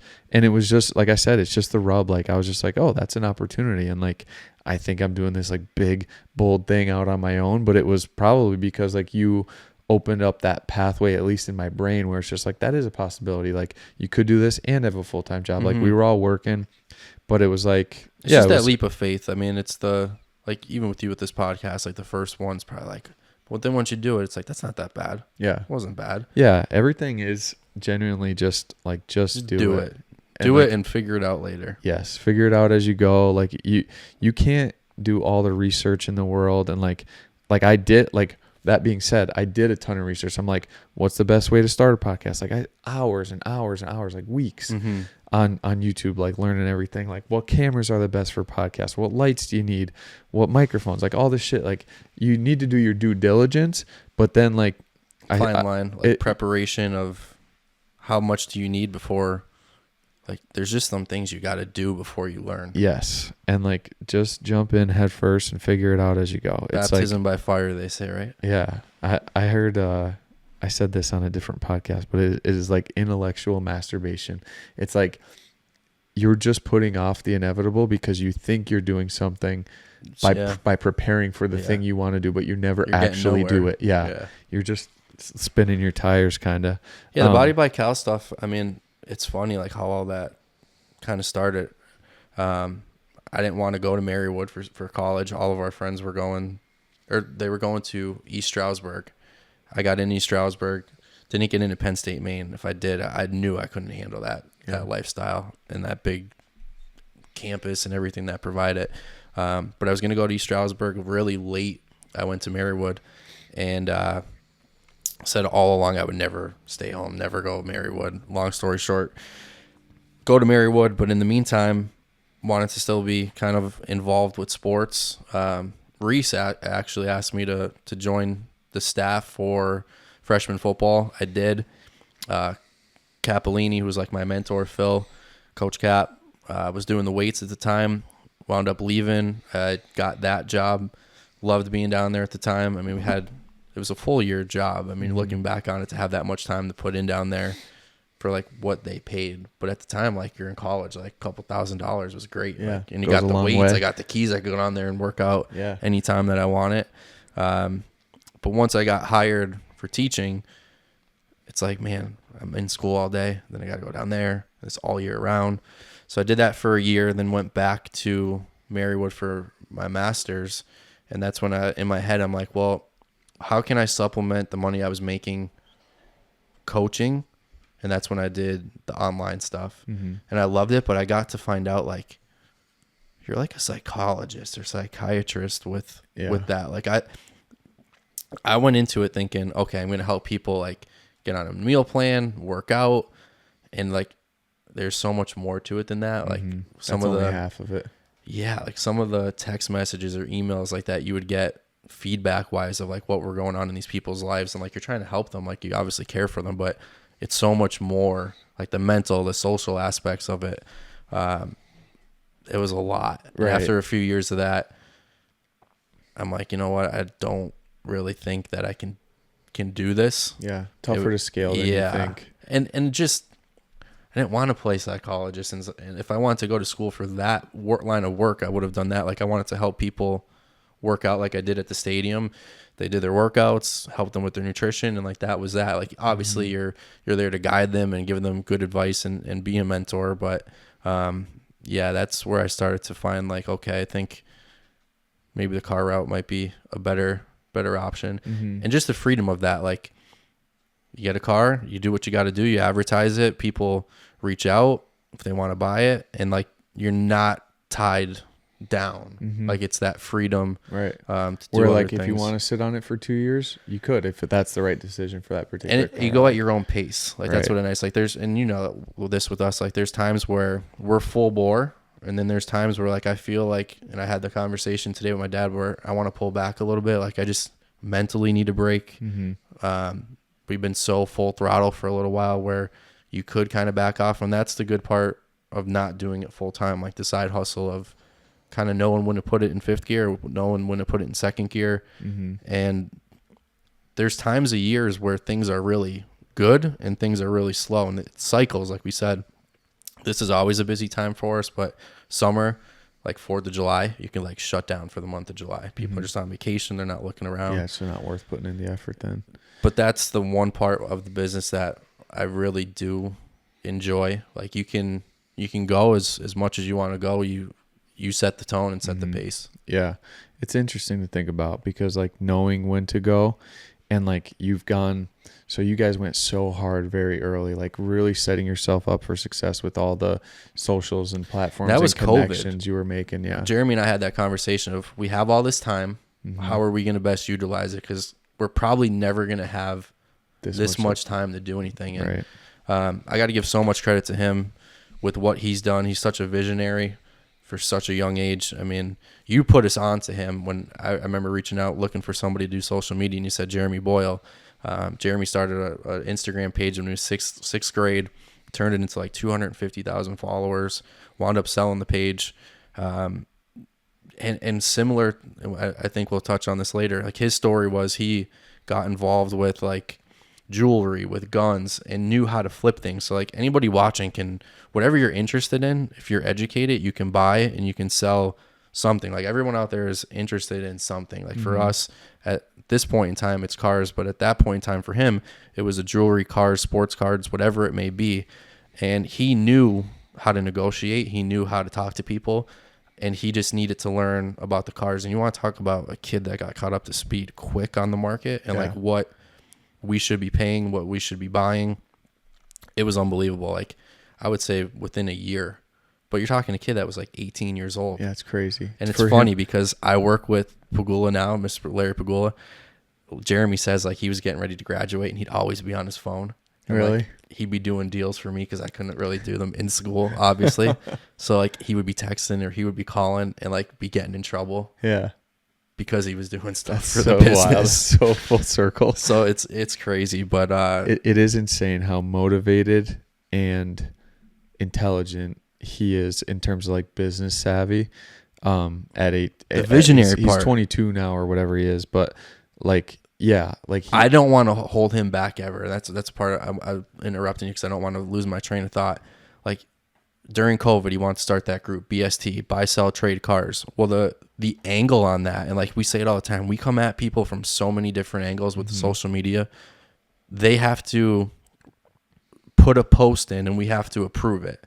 So the angle on that is if it's a car we want, we're going after it before we approve it. Right. So there's no competition of like, let's put this post out and now we're fighting with all these other people to try to buy it. That worked out really well for us. Built our network up from the BST page. Then he comes with this. If I'm being truly honest, I didn't know how it was going to go, but I would never tell him not to do anything. Like like we said, you got to try it and see, adjust from there if things are working. Starting the Instagram pages of the cars that we deal in. One was like Vipers, Dodge, C7 ZR1s, Super Snakes, Shelby Super Snakes. Right. So instead of just to clear it up, instead of just a car page of everything you're selling, it'll just be a dedicated page to this particular era of Corvettes. So like the 2013 to 2018 Corvettes, whatever. Maybe the years are wrong, but like, and that's all this. So it's like a super focused, concentrated Instagram page. Super niche. Yeah.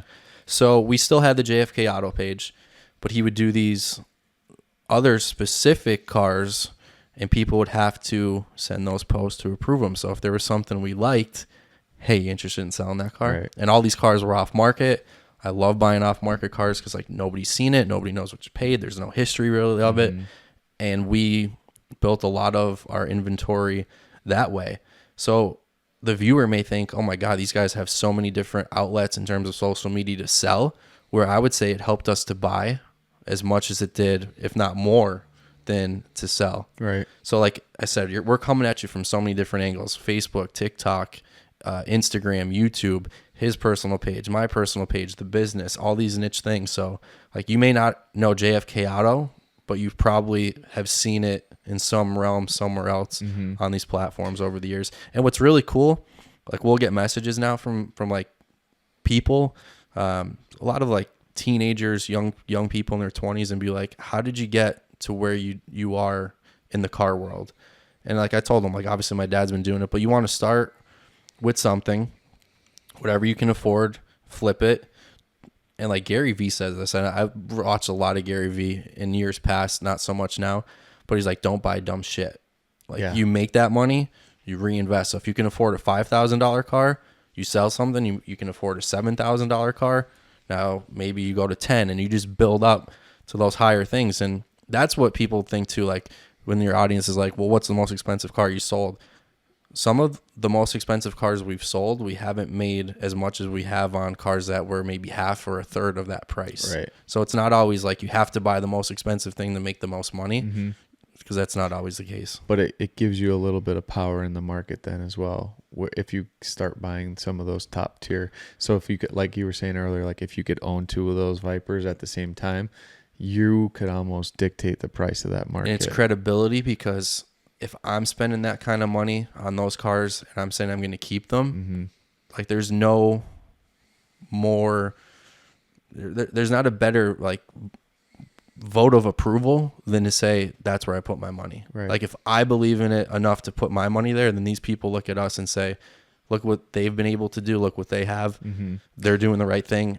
I better go get one of those. Right. Like it's not like your typical car dealer where you get a car in, you sell it, we're on to the next one. Like people are watching what's in your collection. Yeah. Because we're part collectors, part investors, part dealer. Right.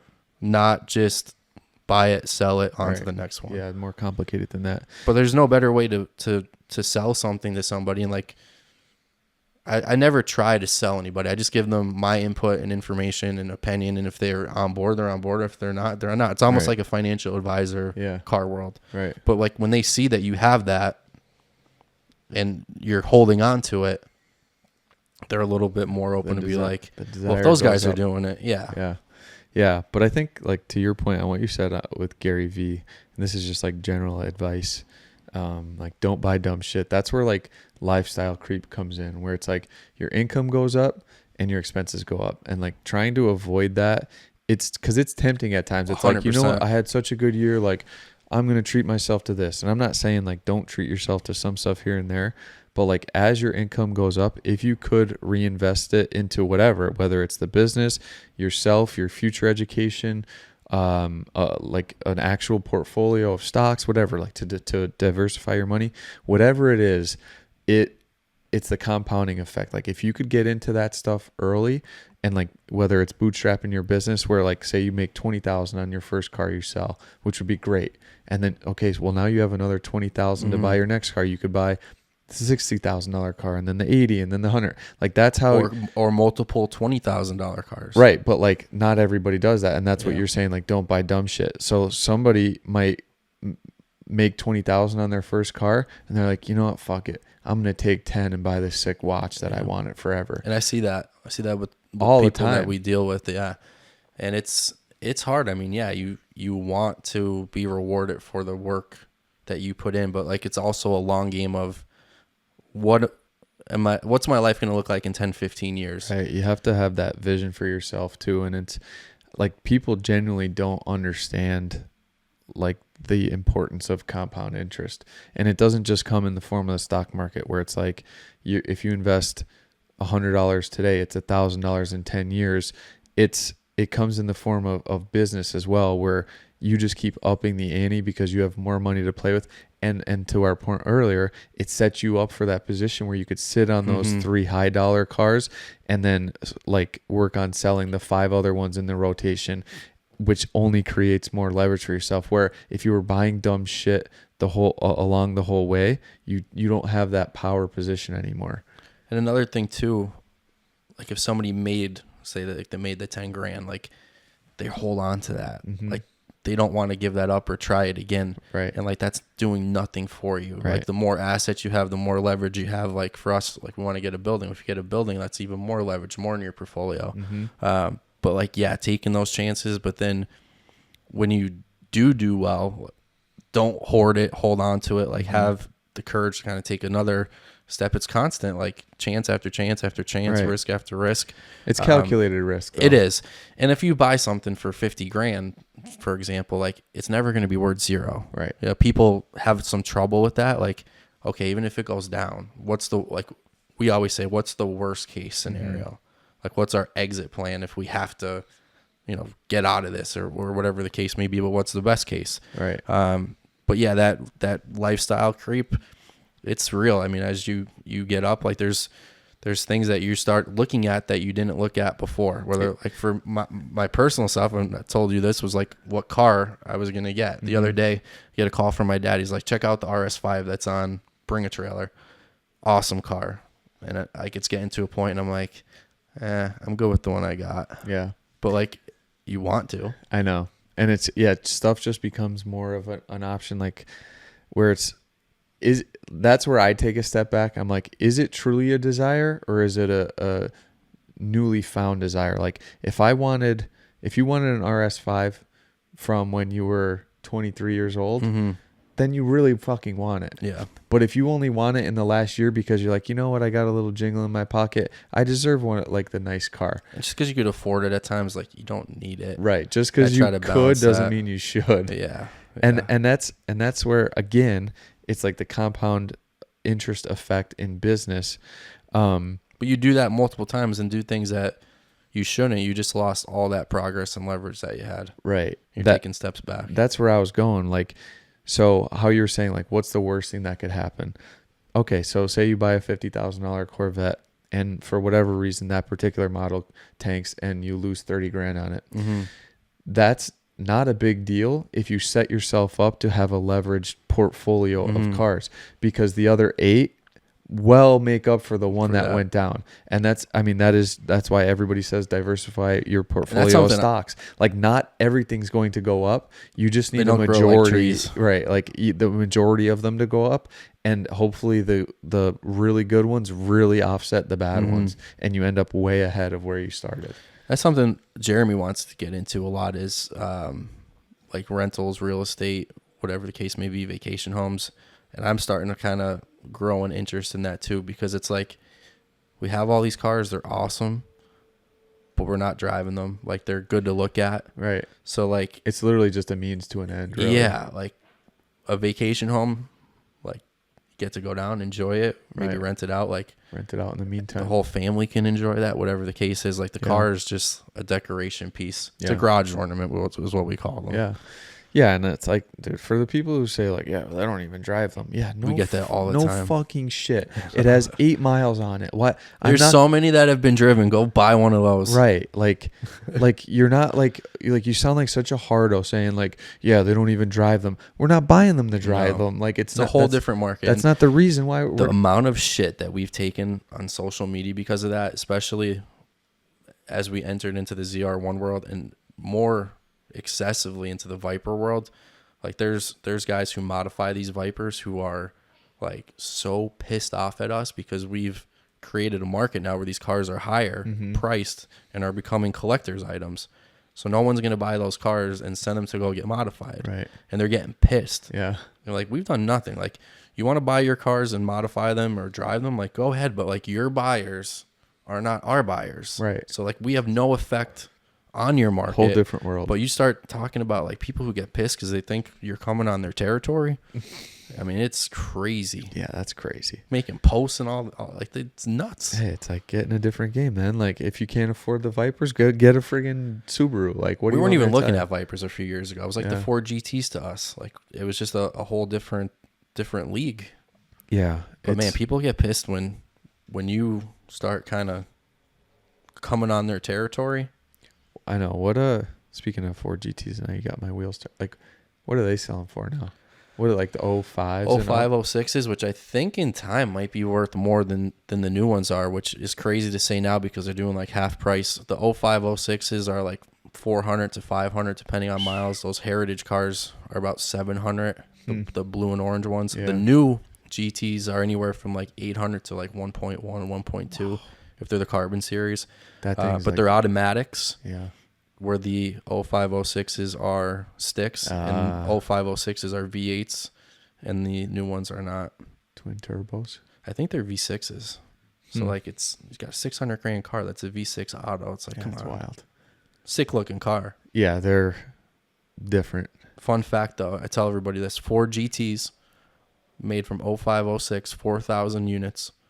The Gen 5 Viper ACR Extremes, like the green one that we were talking about, and the orange one we have, 2-year run, probably about 500 total made. Wow.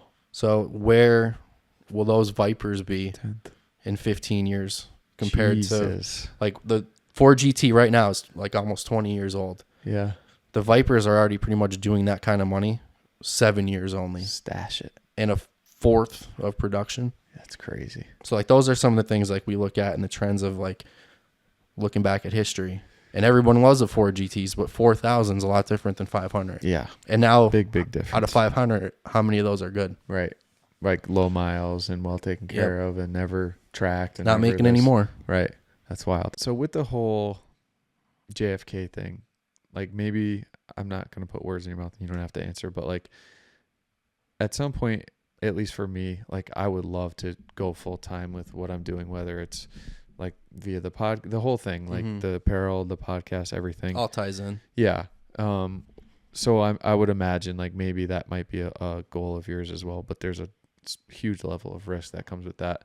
But like, and then being like aspirational in terms of like how much money you're making and everything like that. But like, you know, we're getting a little older now. We could stash some on the side and everything. It's like like money truly doesn't make you happy. Like just realizing that more and more, like it's nice to have like a level of comfort where it's like you go out for a $200 dinner and like it's whatever, like you don't do it all the time, but like you can do it, you're not thinking about it like all the time, stuff like that. But like at what point it's like, do you find like the balance of like, what am I willing to sacrifice to continue to make the money that I'm making or potentially want to make in the future, and like what am I willing to give up for that? Because like sometimes it does come at the expense of like you're not hanging out with your friends as much, and then it's like, okay, well now I'm 45 or 50 years old and I have all this money, but like I'm not as close with my friends as I used to be because I was so focused for the last 10 years on it's this true. or that. It's happened. I feel like that's happened with me a little bit with our group of friends, and I tell Jeremy that all the time, like make sure like you're going out, you're enjoying things like that. But I just know now, like where I get to that point, like where I said I need to take a break. Like I know how far I can push things before it starts getting like just too much and unenjoyable, and I don't want it to get to that point. Even if I'm on the phone too much like that, like you could probably attest to this too. Like it starts impacting your relationship. It's like you're on the phone. Like when I get home, I try to make it time like for the family, for my wife and I, of watching TV, whatever it is. Yeah, just be present. But there's times, and she understands like that the phone's gonna ring because people work a 9 to 5, and now they're looking at the car and they have questions. But like there was a lot of time where there was unneeded communication going on between people within the car business and our network that I've definitely eliminated down. But like you get to a certain point, and whatever that number that is, once you reach it, and if you just keep going, like there's really no difference. Like it's just that comfort level of being able to do what you need to do, pay what you need to pay. And like my dad says all the time, it's a great line. Like money is just a tool. Like it's what you use to buy things or do things, but all it is essentially is a tool. Like it's not, at least said, it's not going to make you happy. Like there's no number that says if I get there, like that's when I'm going to feel happy. Like the whole journey, and you could probably test this too, is fun. Like we were watching Full Swing the other day. Love that show on Netflix now. We've been enjoying it, and they were interviewing, I think his name's Tom Kim, like a Korean golfer, and he's 20 years old, like up and coming. And he was working with his coach, and his coach said Tiger loved the process and the journey. And like, I think that's what, I don't want to put words in your mouth, but I think we both enjoy that of like, what are we going to look at 5-10 years down the road? Like if we get to that point, like it's not going to be as fun as like climbing the mountain and climbing the ladder now. Like that's the journey truly is the destination. Like you started local from nothing. So to see local go from where it was to where it is now is like got to be extremely satisfying. And like for us to enter like where we are now in the car business to a few years ago was like so satisfying, like to be recognized and to know, but knowing that there's still work to be put in places we want to go that we haven't reached yet, but like that day by day, brick by brick, like that's the fun part. 100%. And like the more you like, the more time that goes by and the more like stuff you have to reflect on, it's like, damn, like it was more fun like building it than like sitting back and enjoying it. Like you enjoy it. Like when you sell a car, like if you're anything like me, you probably it's like least really fun. Really enjoy it for like 2 minutes, and it's like, all right, well, like back to work. But like the process and the lead and like the hunt for it, like meeting people, like honestly selling the car is like mid to lower end of where it would be on the list of most enjoyable things throughout the process. Like when you come over and you picture the cars and we're doing all that and we're together, like that's so much fun. Like to me, like my dad's out there, he's having a good time. And like just having, that's the reason why I started the YouTube channel. He got pissed. He's like, you want to be a YouTube star? Like, no, the reason why I really wanted to start the YouTube channel was down the road, if we're fortunate enough to like have kids someday, like look what we all did together. Like, look what your grandfather started. Look at the cars we had. Look at the fun we had. Like, here's a whole digital album of everything we've done, and look where it started to where it is now. Like, that was the whole goal. It literally is a digital scrapbook. Like how I was saying earlier, like when we would go over your house and like sometimes see what was in the garage. Also, like I remember going into like that actual scrapbook and like flipping through like old Polaroids and stuff of like that your mom probably took of your dad, VHSs. Like outside like their old house, like their first home. Big billboards all over the house with that. Yeah. So like I get to see it, and it's just, as technology changes, that's just what we're using now. It now. Yeah, it's cool. And to have some of those cars to document of like, okay, this is what we had at this time and it was worth this. Look what it is now. Like my dad's done that with me. Of like, if I had that car now, it'd be worth this much.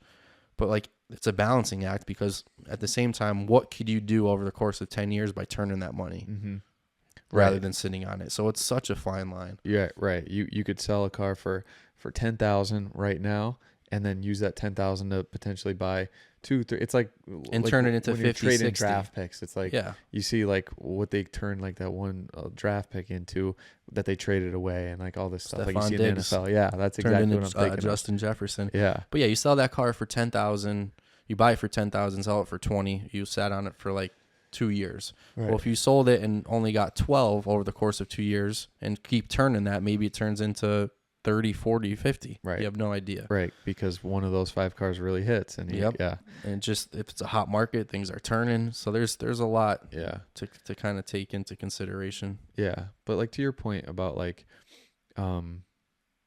just like the hang at the house, like we are getting work done and doing what needs to be done for the business, but it is like a good hang. And that's something like I was thinking about a lot lately, is like the observable metrics versus like the unseen metrics. And like the example you give with that is like basically if you compare like the length of your commute versus taking a pay bump for a new position that is an hour further away from your original job. So it's like, yeah, okay, you're making $25,000 more a year now, but you just gave up 2 hours of your day on your commute back and forth. Yep. So wear and tear on your car. Right. And like you're factoring that into like your whole life picture. And it's like, well, that's 2 hours less I have to spend with my partner or my family or my kids, whatever it is, versus like the 25,000 that which is measurable. And it's like, yeah, like everybody like, oh, 25 grand, that's great. But like what are some of those unobservable metrics that like you're only internalizing or feeling versus something you could see on paper? Like that kind of weighs into. I was just talking about this actually too with my father yesterday, because I have to make decisions about what I want to do with work upcoming here, and I was looking at what other places make, and like we said, like, not that I want to work there. I mean, I love my job, but seeing it, and he's like, yeah, you got to go an extra hour to work. You're coming home an hour later. He's like, you like to go to the gym. Like, that's my non-negotiable. Like, I have to go to the gym 4 days a week. And that's turned into more mental, social than physical. Like, I go there just to like really see that group. I feel so much better. Like, I tell Ashley, like, that is my therapy, where I go and it's just my time for like an hour. So to know that I have to do an hour commute, hour home, then I have to go to the gym and my days later, right? Like, that's currency in some form. Yeah. Like, it may not be monetary, but okay, like you said, at what point are you comfortable? I don't want to sacrifice that. Right.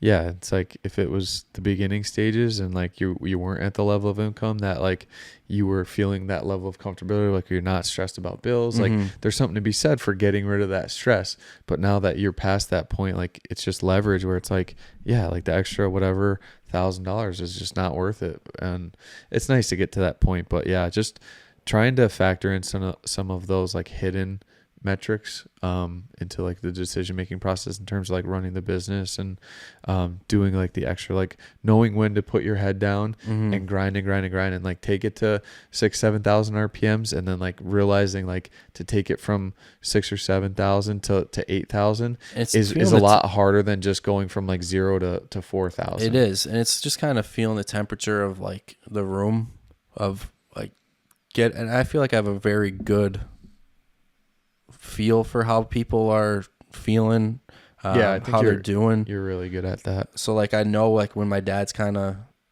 pushed, needs a little break. I know when Jeremy's kind of getting to his limits and needs to kind of come back. Even our transporter who does our transport, same thing. Like, people can only be pushed so much before we all just need to like take a break, take a step back. But like when things are good and they're full throttle, like we're all head down and no, but once that's over, kind of collect ourselves and be like, what's our next approach? So there's always some sort of plan or strategy. And we talk a little bit amongst that too of, you know, what's next? Like, what's our next play? Whether that's buying, selling, whatever. But yeah, it's just capitalizing when things, you have to capitalize when things are hot. Right. And that's where, like, in terms of like keeping your relationship healthy with your wife, and like I go through the same thing where it's like, sometimes like I just need like these 2 weeks, like I'm not going to be as present as I have been for the past 2 months because like it's a time crunch. And if I don't do it now, like shit's not going to be ready.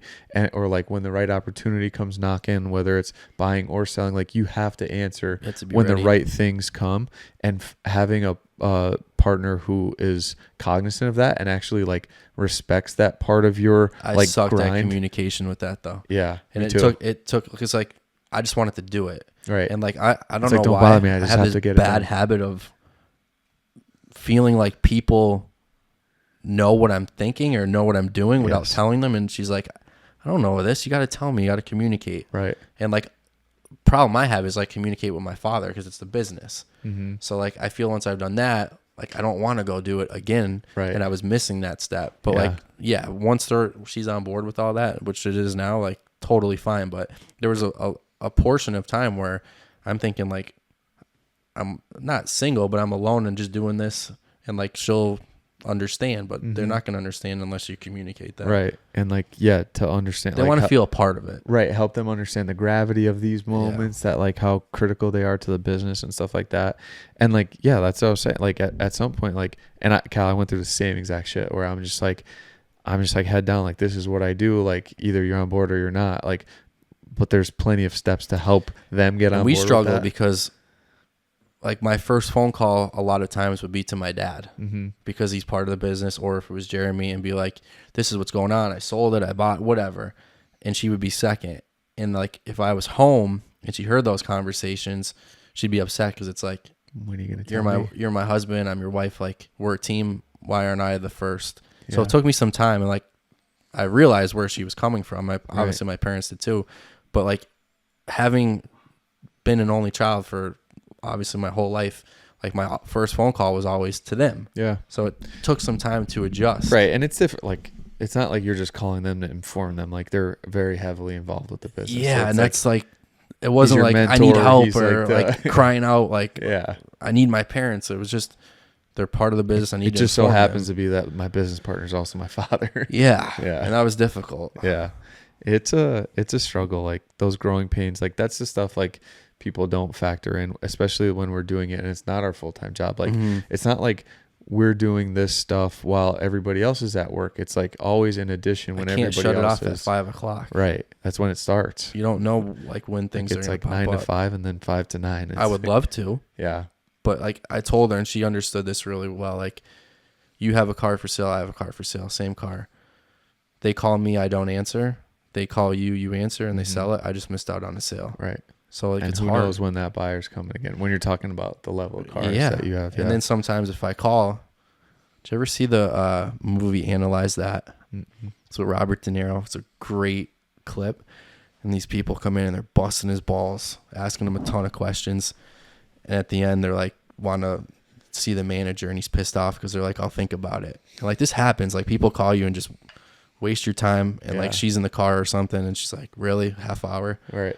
And like in the clip, he's like, where's the manager? He like grabs his balls. He's like, here's the manager. And like, there's times where you get aggravated with that because it's like, man, you just call and waste my time for a half hour, 45 minutes. Right. But like that clip perfectly coincides with some of the things that go on. You need to turn it into a GIF or a GIF or whatever they're called and just fire it at the. As soon as they hang up, send it in a text message. It's funny. People will send it to me sometimes, like as if I haven't seen it yet. Yeah. And like every time I laugh because I'm like, that's so true. You just nailed it. Asha, she can't get away from the car life. Yeah, she never thought she'd marry a car guy, and here we are. Because her whole I never thought I'd marry a car girl. Was always lined up in it, right? And yeah, Uncle Joe, big drag strip racer, driver, A&A Auto, Keystone Automotive. So she's good with it. It's funny though, like she does not like any cars we get. Just not I'll interested. try to like get her into it. She's like, that's cheesy. I mean, she grew up with the foreign stuff mostly, so like the big wings on the cars, and she's like, that's Fast and Furious. Yeah. Well, But it's good in a way because she lets me do my thing and doesn't get involved. no strong opinions. Yeah, just like them that's all. you. Just fill me in. I'm happy if you're happy. Things Yeah. are going well. Yeah. But like some of these people that we know, like their wives are totally invested in the cars. They do the shows, all this stuff, and just personal preference. Yeah. Sometimes it's good to have the separation, like how you said, like it's not a knock on anybody. Like it's just like I love everybody in my corner, but like you said, like the gym, like sometimes you just need an hour to yourself. And then like some businesses it's just like I'm better like operating on my own. Like maybe it would be cool if you wanted to, but you don't, and that's completely fine. Like there's absolutely zero chance you will ever see her at a show. Yeah. Unless it's like maybe Barrett Jackson, which is like more of a production than a show. Yeah. No interest in going to like a local car show, Yeah. which I don't have much myself either, but You've outgrown it. Yeah. Slightly. Yeah, Chris is the same way though. It's just like she's like very supportive. Like whenever like I have something going on, like she'll kick in wherever she could. Good advice. Like I didn't take a lot of the advice she was giving me at first, and she's got a good background, interior design, marketing, all this stuff. But she had some very good, insightful ideas for the business. In terms, even like with you with the pictures, she's like, you need better pictures. And I'm like, our cars are good. Our pictures are fine. And like, obviously it's a huge difference to have great pictures and good marketing, involved. But, if I don't go to the gym, I tell her I'm like a whole different person. Yeah, it's real. Like I just need to get that stress or whatever it is out those couple days of the week. Yeah. And it is like, we like you and I like have just been going at it for like so long now where it just becomes part of your routine, and I feel so out of whack. Like if I miss 2 days in a row, I'm just like, it's like a mental fuck. Like and like nothing's changed. Like, but in my head, I'm like, I'm going to shit. Waste. Like, yeah. But like, yeah, like you said, it's. Are you doing business sometimes when you're at the gym? Yeah, a lot. It's happened with me. I found the last couple months more than I wanted to. Like I want to go there, be able to shut off for an hour, but like I'm getting calls, I'm getting texts, and I feel like I have to answer them, and it's driving me crazy. And it's like I can't have an hour just to like, and it's getting to the point where like I can't mentally get into the workouts, and I'm having shitty workouts because of it. I know. I've definitely gone through the same thing where like in between going through sets, motions. I'm like doctoring up a picture and like adding text and this and that because the website, the one collection page needs a different cover photo, and like it's transitioning from winter to spring, and like I have a beanie there and it needs to be a ball cap, like stupid shit. And I'm like, then like in between my sets, you're taking 3 minutes instead of like what should have been like a minute, and then the intensity of my workouts going down.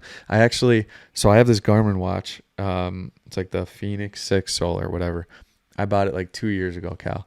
I'm like, this thing's going to be awesome because you're able to, it's like similar to an Apple Watch without the messaging, because I didn't want another notification thing.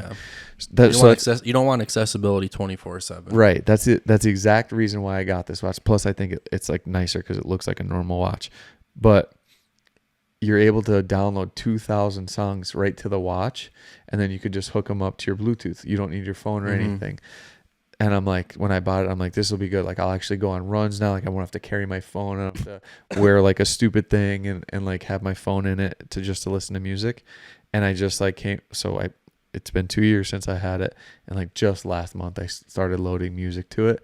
And I think I'm just leaving my truck my phone in the truck anymore when I'm at the gym. I'm just going to listen to my music that way. And you're like me, like when something comes up, I have to get to it like right then and there. Like I don't want it to wait. Like if somebody calls or somebody messages, and like once I see it, like I can't put it off. Like I have to answer it. I have to get back to it. Yeah. So it's been happening a lot, but it's something that's really been bothering me. Yeah, I know, because you genuinely just need that hour. Like especially after both of us like work a normal job, like you just need an hour to decompress. For some people, it's on the couch. For us, it's at the gym. And when you get in that zone, and then you come out, it is so hard to get back. It's flow state. Like it's a mild form of flow state. Like flow state, like I'm sure you're familiar with it, but it's like when people are surfing, like you're in that moment, you're not thinking about anything else. Or like you could be like writing a novel and like you look up and next thing you know, you have 30 pages done. Yep. When like you just spun your In that wheels for groove. 2 hours. Like that's flow state. And like you could reach like a similar level of that with working out. Like where it's just like you're in the groove, you're thinking about your next set, you're not thinking about anything in between. And I think that comes back to workouts. like what you said of like how far do you want to go or how happy or what are you willing to sacrifice? Like I don't want to sacrifice that hour and a good workout. Yeah. Like if I have to be constantly on the phone to get to that next step, like want to pull back a little bit, be able to do that because like that part of like your overall health is important to me. Yeah.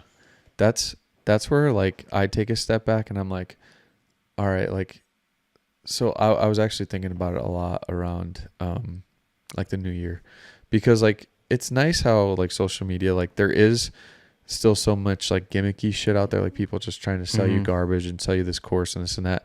Well, like now it's like gotten so much better where once you filter through that bullshit, there's actually some like real hidden gem human beings out there putting out free stuff.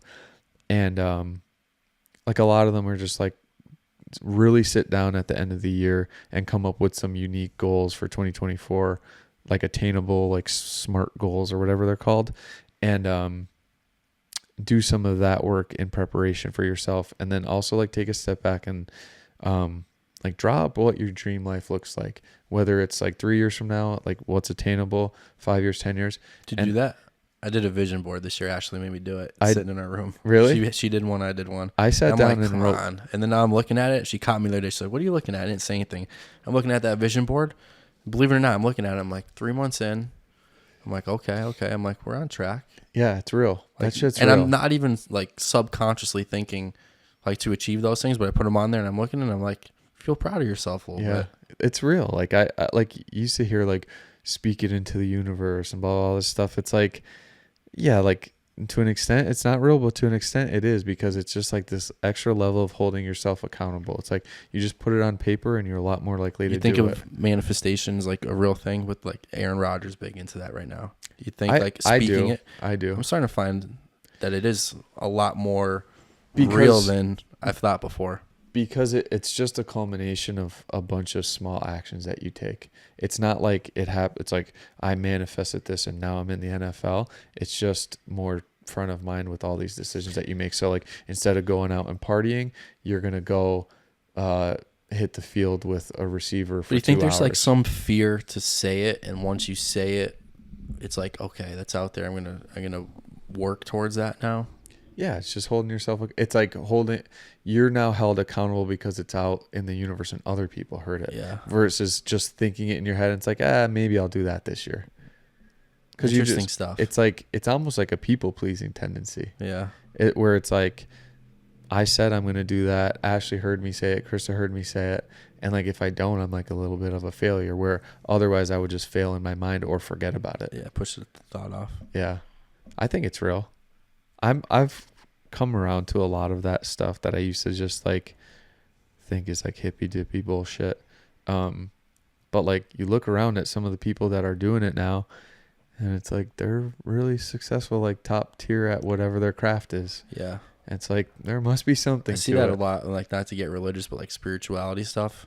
Like all these people, I've noticed it with athletes, like they're always like thanking God, whatever. But like the most successful people we've run into in the car world are very spiritual. And I think there's definitely some connection there without getting too deep. Yeah.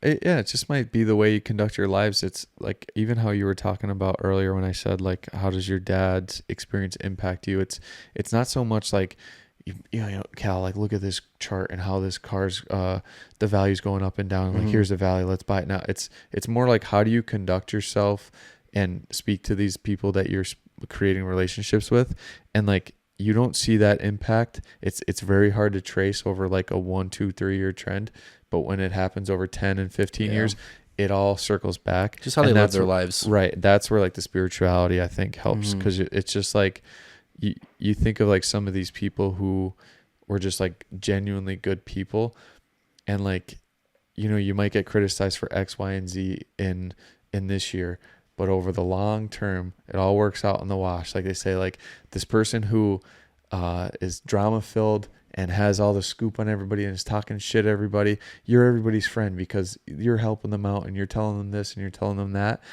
But then it's like, oh, that's all you do. Mm-hmm. And you do that with this group and you do that with this group, which means you're probably talking about me. And it takes a long time. But by year 10, people realize that's all you're all about. Yeah. And you're actually not a good person. You just had a little bit of info for me that one year. And like, we're not friends. You're just a gossiper.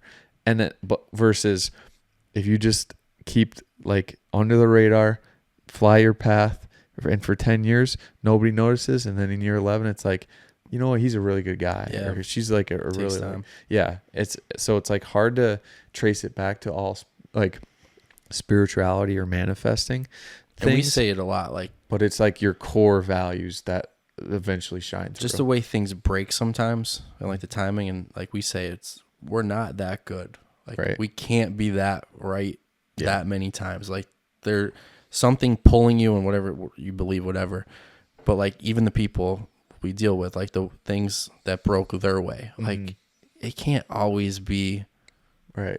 You can't always be right like that. Yeah. I mean, no matter how good you are. Right. It's literally, unless, especially like in your world, like there has to be some losers. Like it is the stock market. Like you can't necessarily make money unless somebody loses money. We say that all the time. My dad said that somebody has to lose in order for you to win. Right. And it's unfortunate truth, but like, I mean, unless like everything appreciates forever, which it just doesn't. Like eventually the market tops out and somebody bought too high and isn't going to make a profit. It's just the way it is. But yeah, I mean, some of it is like you're not giving yourself enough credit, like saying, because the preparation, like it is like like when preparation meets luck is opportunity, like all this stuff. Yeah. Like sometimes you genuinely do make your own luck because of the work that you put in. So like if you weren't as knowledgeable in the market, like the opportunity wouldn't present itself because you wouldn't even recognize it. You know, another part that I love with the business is like sometimes like you have no idea how much you've helped somebody by buying their car until like after, like whatever the story was, like they're helping their kids or getting a house, somebody was sick, and like you streamline the process and bought that car hassle free, like no stress with them, and it's like such like a relief for them, like that. Sometimes like we'll go out of our way to like buy a car if we know like that's the case situation, yeah, or to maybe pay, like not negotiate as much, right? Because it's like they'll say like what it's for, and like sometimes I don't think they're lying, but even if they are, it's like, you know what, you're doing a good thing here, right? Like it feels good. Yeah, it's like a silver lining. It's like win-win for everybody. It's like, yeah, we could give up a little bit here to, you know, create a relationship, and like all that shit comes full circle too. It does. Like, they know people, and then more people kind of reach out to you because you've handled it and streamlined that process, no hassle. Yeah, that's how you get a good reputation. And like you said, like we were talking about it the other day, just talking about life, without going into any details, but it's like, and again, not to be spiritual, like whether it's God or just the way life crumbles, like everybody has their own struggle. So like for some people, and like what I said to you, well, you kind of said that to me, and like like I've been thinking, it's probably been a month, but like I've probably thought about it once a week, where it's just like God truly gives like his like biggest struggles to the people who are best fit, like to handle them, and stuff like that. And in the same breath, like everybody has a different struggle. Like I always thought about it as like a 3-pronged thing. And I said this to you, where it's like your health, your relationships, and like your work or financials or whatever. Like it's rare when all three of those are just like all in unison and everything's going great. Like there's always something going wrong. And like sometimes it's a 1 and sometimes it's a 10. Like there might be layoffs coming at work, so it's a 10. Like you're so stressed about that, but like your relationship is great and everybody's healthy and like your whole family's doing good. But like the level of stress that's coming from that is a 10, like I said. And then like other times and other people, it might just be different situations. Do you feel like you've gotten better at that? Like I feel like I have, where I would worry about some of those things, where now like I kind of let it play out, because just based on experience, I don't know if it's wisdom or whatever, of like all right, in the end, that actually worked out for the best. 100%. I may still stress, and there's still times where it's like you worry, but I don't find myself getting caught up in that as much because I'm like, you know what? In the end, it's probably the best thing. Right. And like before, if we missed out on a car because somebody sold it to somebody else, I'd be like, oh my God, I'd be so pissed. Now it's like something better is probably around the corner. Right.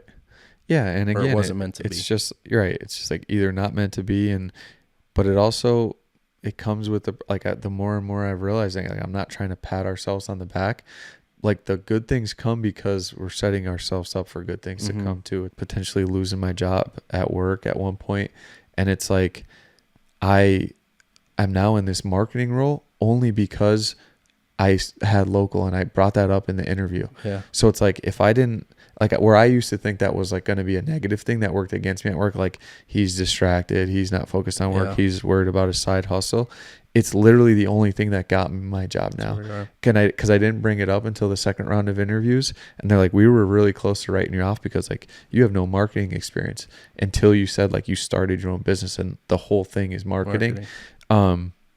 So it's like, yeah, like I potentially could have been jobless right now. Like I'm 4 months into this new role, and like if I didn't set myself up for it because I was like ambitious and doing that, like I would be doubly jobless now. I would have no side hustle and I would have no main income. So it's like, yeah, like something good or better is coming, and like it's something I've wanted. Like I wanted to get out of finance, I wanted to get into marketing.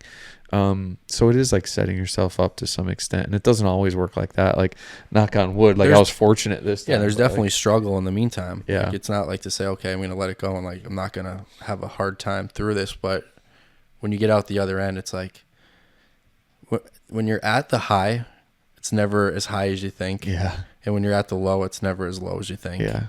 Yeah, that's for sure. On both aspects. Yeah. So much of it too, and this I think genuinely only comes with age, because it's like you don't know until you experience more life, and like the ups and downs, like you're saying, is just gratitude. And like I didn't always know what that was. Like you hear it's like you should be happy you grew up with like a good family or like in this neighborhood or this school or whatever, and it's like yeah, I hear you, whatever. And then it's like 15 years goes by and it's like it's not even that stuff. It's like daily gratitudes. It's just like I have like both my legs today, where it's just like my cousin Tyler, who like obviously, like he lost his leg in an accident however many years ago, like 6 or 7 years ago now.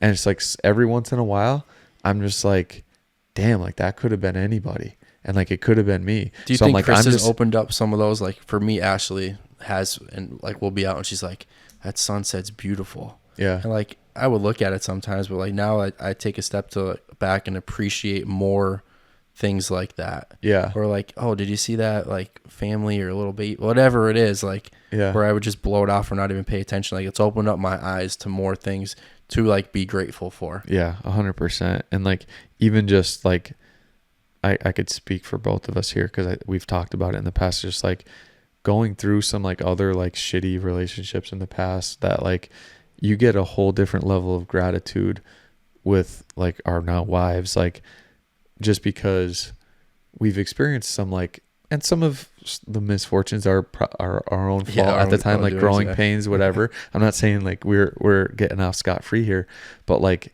just like daily life like stuff where I'm just like, damn, like I'm so happy I'm married to her versus like what could have been. It's just like so much better. But just like little daily gratitudes, like, and that's becoming popular too, just like daily journaling, like a gratitude list, like at the beginning or end of your day. Like I'm not doing it, but I think like mentally throughout the day.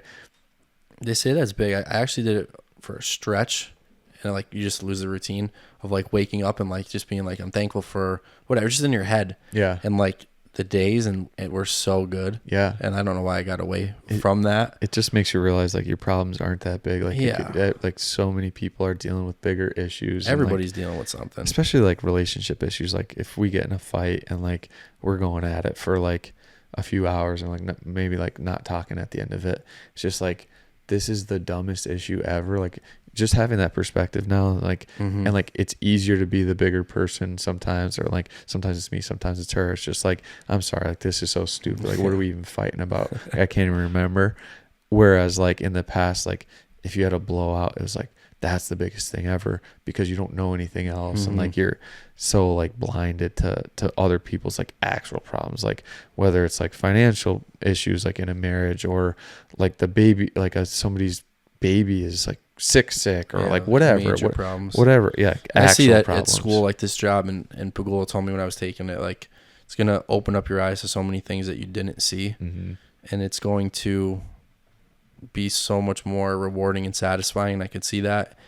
And like the people I work with, even like I was one of them last year, and like they just don't know. Like, they don't see everything that goes on. And like, you had this perspective of what you think is going on or what's happening, and sometimes like it's just so completely different. And like, I'll leave there and be like, damn, like that kid's got it rough, right? Or I'll have a whole different perspective, because it's like he's able to do that, or she's able to do that while experiencing all this, right? Like it's nuts. Because like for the longest time, like all we know is all we know. Like we just, you just like it's naivete to like, you just think like everybody's going home to like fairly the same situation. Like maybe the house is a little smaller or whatever, or like their mom's like yells at them more, but it's like, you don't ever think about the kid that goes home and gets like beat by his father. But kids working and maybe like broken homes to help support the whole family. Yeah. And working late hours, coming in, like doing their schoolwork, falling asleep, and it's like that kid's sleeping, but like why? Like I always was the one that was like, okay, he's sleeping, but now it's like, why is he sleeping? Dig one layer deeper, and when you find out it's like, damn, like this kid, just to pass is like a huge ordeal. Like he's not going to be an honor roll student, but how many people could be in that position, just working a full-time job on the side?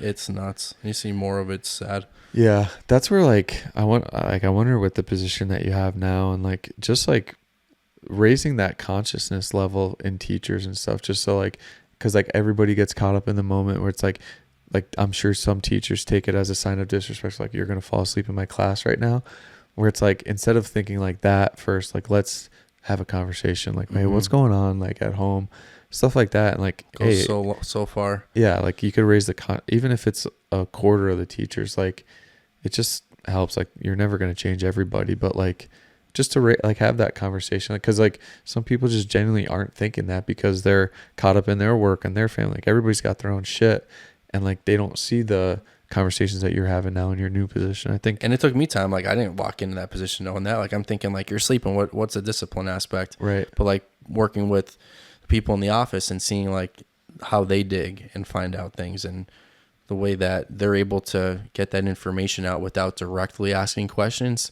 It's like such a skill. Yeah, because I'm sure like those kids don't want to open up about it, whether embarrassed or this or whatever it is. Like, how many kids like have never been given a compliment really at home, or like be told like they're proud by somebody at home? Yeah, that's an unfortunate deal, and it like it's like sadly like a good opportunity for you, like a practice gratitude. It's just like, so, and like it makes you appreciate your parent. That's where like stuff like appreciating our parents, like now that we're like 30 plus years old, it's just like, damn, like I didn't realize how good of parents like you guys coming were. To like every game, and going every practice, just like and like what they sacrificed. Like neither one of our families were like making a killing, like, but like made a very comfortable life for us. And like, and I said this to you the other day, like now one of the changes I see within the school is like when we played sports or just grew up, like all of our parents knew each other's parents, but like watched out for all of us. So like, yeah, you're not my brother, but my parents would look out for you if they knew you were around or somewhere, like as if you were their son. Where like now a lot of, not just in our school, but I think it's like everywhere, there's a little group where it's like that, but not as widespread. And like, okay, people may know Corey Penettiere, but they don't know his parents, or like they're not gonna follow him as much. And like that was good for us, I think, to have so many eyeballs on us to make sure everybody was on the the Got us straight in and trouble narrow. sometimes. Yeah, you learn your lessons here and there. Sometimes, yeah. Some eyeballs are Extra, in places that extra you set wish of they parents' weren't. eyeballs. Yeah, yeah. But no, things have definitely changed. I think people are so much more isolated now. Like I think like it's weird because like it's like paradoxical because like they make all these like Facebook groups and share all these pictures and like I know. everybody's on this stuff. But then like when push comes to actual shove, like who are you really gonna put your neck Yeah. out on the line for? Where it's like, yeah, like I'm friends with their parents, but like, are you friends or are you acquaintances? I know. Because there's a difference. It's like, yeah, we're like all of our parents were like friendly and like, yeah, different times for sure. And like genuinely friends. Yeah, Like parents, like hung out, went on vacation Yeah. together, like Yeah. did like all the I stuff. just don't know how much that happens anymore, and it's I just think different times. I genuinely think though, like we have a different baseline, like us specifically, like our friends, like not to think we're unique, but like I had enough perspective now and like could look around or like our group of friends was different. literally from like first grade to today, like there's so many of us that are still friends and like could pick up like that and like still hang out like very regularly. Like that doesn't happen. Like it's hard for that follow through. And like obviously like some come and go and like go their different ways along the way, but like there's like 10 of us or so that have just like been solid friends forever. And like that's rare. So it's like easier for our parents to like have that continuity there. But like, yeah, it's wild to think about. Been a long time. Dude, I remember like being in your basement for like one of your birthday parties and like playing basketball at like one of the little Cornell and I hoops. were talking about this. We had the Homer Simpson. He said the other day, he'll reach out to me. He loves living in the past, right? Yeah. And he's like, we need to have a party in your basement at your parent's house. I'm like, dude, if you saw too my old for parents' that. basement right now, like my mom's got stuff everywhere. He's like, that Homer Simpson basketball hoop was one of the most sturdy basketball hoops. It wasn't like Nerf. It was like that real metal. Yeah. It was like against that wooden wall in the back. Wood paneled wall, yeah. He goes, we were tough because of that. There was no, he's like, there's no fouls. He's like, we had to really toughen up. We went hard in the paint. Those were the How about days, all the man. holes we put in like Abdallah's walls I know. playing basketball? Crazy. And temper Jack Merrick tantrums. was employed and had a lot of business because of us. Yeah. Just constantly coming through the door and patching drywall. It was fun growing up the way we grew up for sure. It's like even I can't imagine, like it's weird to think like you're in a position of authority at the school now because like we were in high school literally like not to sound like badass, it's just the honest to God's truth, like we would just wander out of class whenever we wanted and just bounce around the school, like bounce into other classes, like pull friends out, just like walk in the hallways like literal bums. That's like, I have these kids in there. When I first got the job, like my parents came to see me and like I'm laughing. I'm thinking like, how? Never in a million years would I think I would go from a student to like in that position at that school. But we're laughing. It's like, how did this happen? Eli Savage came up over Christmas break and he walked back. He started dying laughing. I coached Eli when he was a freshman. And he's like, I can't believe you're back here.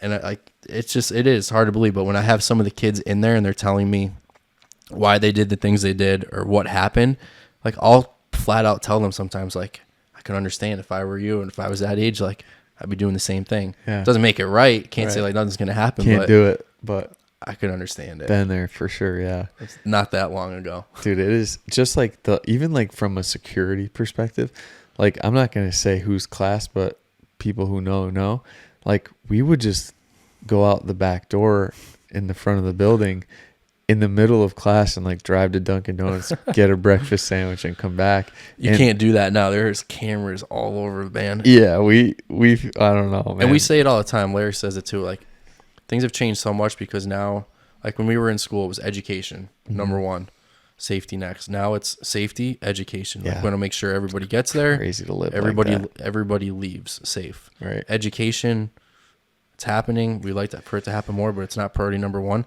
And like that is just That's like insane. Yeah, it's mind blowing to me. Like that's where we're at, but that's where we're at. Right, and that's the whole country. I mean, it's out of your control. It's not like you guys aren't prioritizing education. It's just like you can't have education if everybody doesn't make it in and out alive. And every decision is made out of pure safety. It's insane with everything in the school. And like, yeah, not faulting that. It's just insane that it has to be that way. People are fucked. I don't know. So Well, on that. speaking of knowing how things were when you were a certain age, so I think in your early days and maybe how you started hustling and understanding the value of certain things that were commodities for the most part, as you're wearing your Jordan 11s here. What my J's? Fifth grade. Sixth grade. Sorry. I don't even know if it was recess or we were waiting to go into school. It was recess or not. I think we were waiting to go into school. And, cause like, how about that? Like we used to just like stand outside for like 30 minutes before they let us into school, whatever. I don't really know the rhyme or reason, but I'm sure there was a reason. But, who was your sixth grade teacher? Mr. Looney. That's who I had. Yeah. We were in the together. same class. Peter Griffin. He looked just like Peter Griffin. Dude.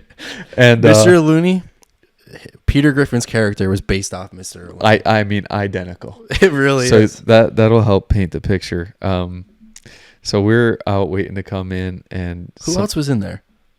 I Was don't Carlo remember. in there? He might. I can't remember. I think he. We had might a have crew. been DeLeo, maybe. I can't remember. I can't remember. We had like 3 or 4 of us though. But we're out waiting to come into school, and you had a nice new pair of Jordans on, and like this is when like we first started actually caring about what we were wearing and stuff, because like you start caring about girls and looking cool, whatever.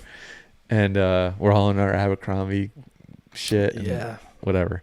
You have a pair of Jordans, and you're like, everyone's looking at them like, oh, they're so sick, whatever. Like, don't touch them, like little 6th grade Cal. And then somebody comes over and just intentionally, I believe, like scuffs them, like kicks like the top of them. Stepped in the mud. Oh, that's what it was. Over. And just to fuck them up, just to be a dick. Yeah. And Jordan 18s. without White, blue. Jordan played for the Wizards at that time. I could picture them. I go to Foot Action, Steamtown Mall a couple days prior. I might have even been the night before. Like, I think it was like at the time where like, okay, now you're able to wear men's shoes. Yeah. So the price goes up, right? Yeah. The price goes up from the grade schools to the men's. It was like $200 back then for the Jordan 18s. Had the little wings on the sides. Yep. The little buckle on the top. Fresh. Very fresh. And like anybody who knows my mother's like, yeah, everything's got to be clean. No like stains on anything. Here this kid is stepping in mud on the new J's. On purpose. And I'm getting like a whole spiel of how expensive these shoes were on the way home a couple days before from Foot Action. And I'm like, don't step on the shoes in the mud. I like look at him. He does it again. I popped him. But like looking back on it, I think you're at that point, and I was thinking about this when we were talking about it, like you're in 6th grade, starting the middle school, and like you have to make a decision at that point in time. Like, are you going to continue to deal with this shit? Yeah. Or are you just going to be the guy that's like, I'm not fucking with that kid anymore? You got to nip it in the bud. And like our parents always said, like, deck 'em, right? Yeah. Like we grew up with that. Yeah. Like, that's like, not what I should be saying in my position, but that's what, was taught. And when it happened, I did. Yeah, things were different then. So we go in, and I don't know if you remember that Mr. Looney's like, Colachino. And like Mr. Looney, he was a character. I heard you pulled, I don't know if he was like The Rock or Stone Cold. You Stone Cold stunning him. People's elbow. And like for a teacher to say that, now you made light of the entire situation. I think he called you Hulk Hogan. Something, right? He goes, oh, I heard you're Hulk Hogan out there today. And then that was it. We just sat down and cared about her today. So I was getting like threatened by Jose Romero. Cousin. Big Jose. Probably like 200 and some pounds at that time, right? He was a big 200, boy. 220. Yeah. So like I go home, I tell my parents what happened. I tell my dad about Jose. And we had a spring concert, a 6th grade spring concert. Like, I don't know if it was that night or a couple nights after. So, like, my dad called up the school. Mr. Pilch was the principal at that time. He told him everything. Like, nothing was really getting done. Not that it needed to. Like, I was the one who hit the kid, right? Yeah. But he's saying I'm getting threatened. At the time, like, there was stuff going on in other schools. And my dad's like, you're the principal. You're going to let this happen? I don't know how much. Well, nothing really got done. So my dad comes to the concert. And he's looking. He's like, that Jose? I'm like, yeah, that's You'll him. know Jose when you see him. Yeah, it's not many Jose's, right? Especially at this time. Like, that's Jose. He goes up to him. If he said those things today, my dad would probably be in jail. He went up to him and whispered in his ear what he would do to him if Jose ever did some of the things that he threatened to do with me. And like, I didn't know at the time. He told me like years later. And I'm like, oh my God. That's wild. He'd be in jail if To that a was said. sixth grader. Jose didn't say a word after that. It works though. Yeah. That was it. You nip it in the bud.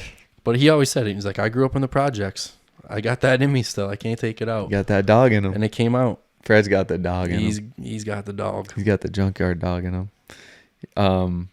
No, I remember like, because it did escalate from that point. Like I wasn't standing right there when it happened, and I remember how far I was away, and I could vividly remember going, that sounded like a gunshot. You cracked him in the jaw. One shot was boom. And it was like the biggest echo ever. I don't know if it was just the way you're positioned. Dude, I heard it from like pretty far away. I was like, damn. Had the lunchbox on the trees. Remember we used to put our lunchboxes? It might have been recess. Yeah. So all our stuff was over there.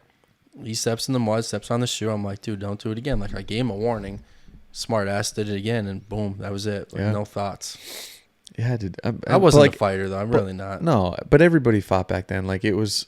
Like we've all gotten in fights together. Like a bunch of our friends have fought before. It was like more common than together. But somebody outside the pack, that wasn't too common. Yeah, but we were ready to go to war then a little bit. I remember everybody getting wound up after they were that. A little wound up. Yeah, it was because like I remember like Jose getting involved and like threatening and everything, and we were. I feel like it was in the morning because I remember thinking at recess it's going down then. Oh, because like that would be like our second time outside that day. Like you have to, like at that point in time, I think like assert some dominance, like as a group versus that. Like, yeah, for sure. To put up with some of that shit, it's like nah. Yeah, because everybody had like a little bit of, like people were still bullying, like big time back then and stuff. It was just like part of the deal. Whatever you go through your shit. It's probably more. I would say it was more now. Or more then than now because it was in person. Yeah. Like it was like true word to word combat. And it was physical bullying, not like verbal Like we didn't abuse. have phones or things going on the internet like where it does now. And a lot of that stuff turns into bigger issues and blows up too. But like if you were bullied back then, like it was face to face, like like I'm physical gonna contact, push you into verbal lockers and shit like that, like dumb stuff. And like, or like just constantly get in your face and like tempt you, knowing that like somebody's never going to do anything. Yep. Yeah, it was just constant bullshit.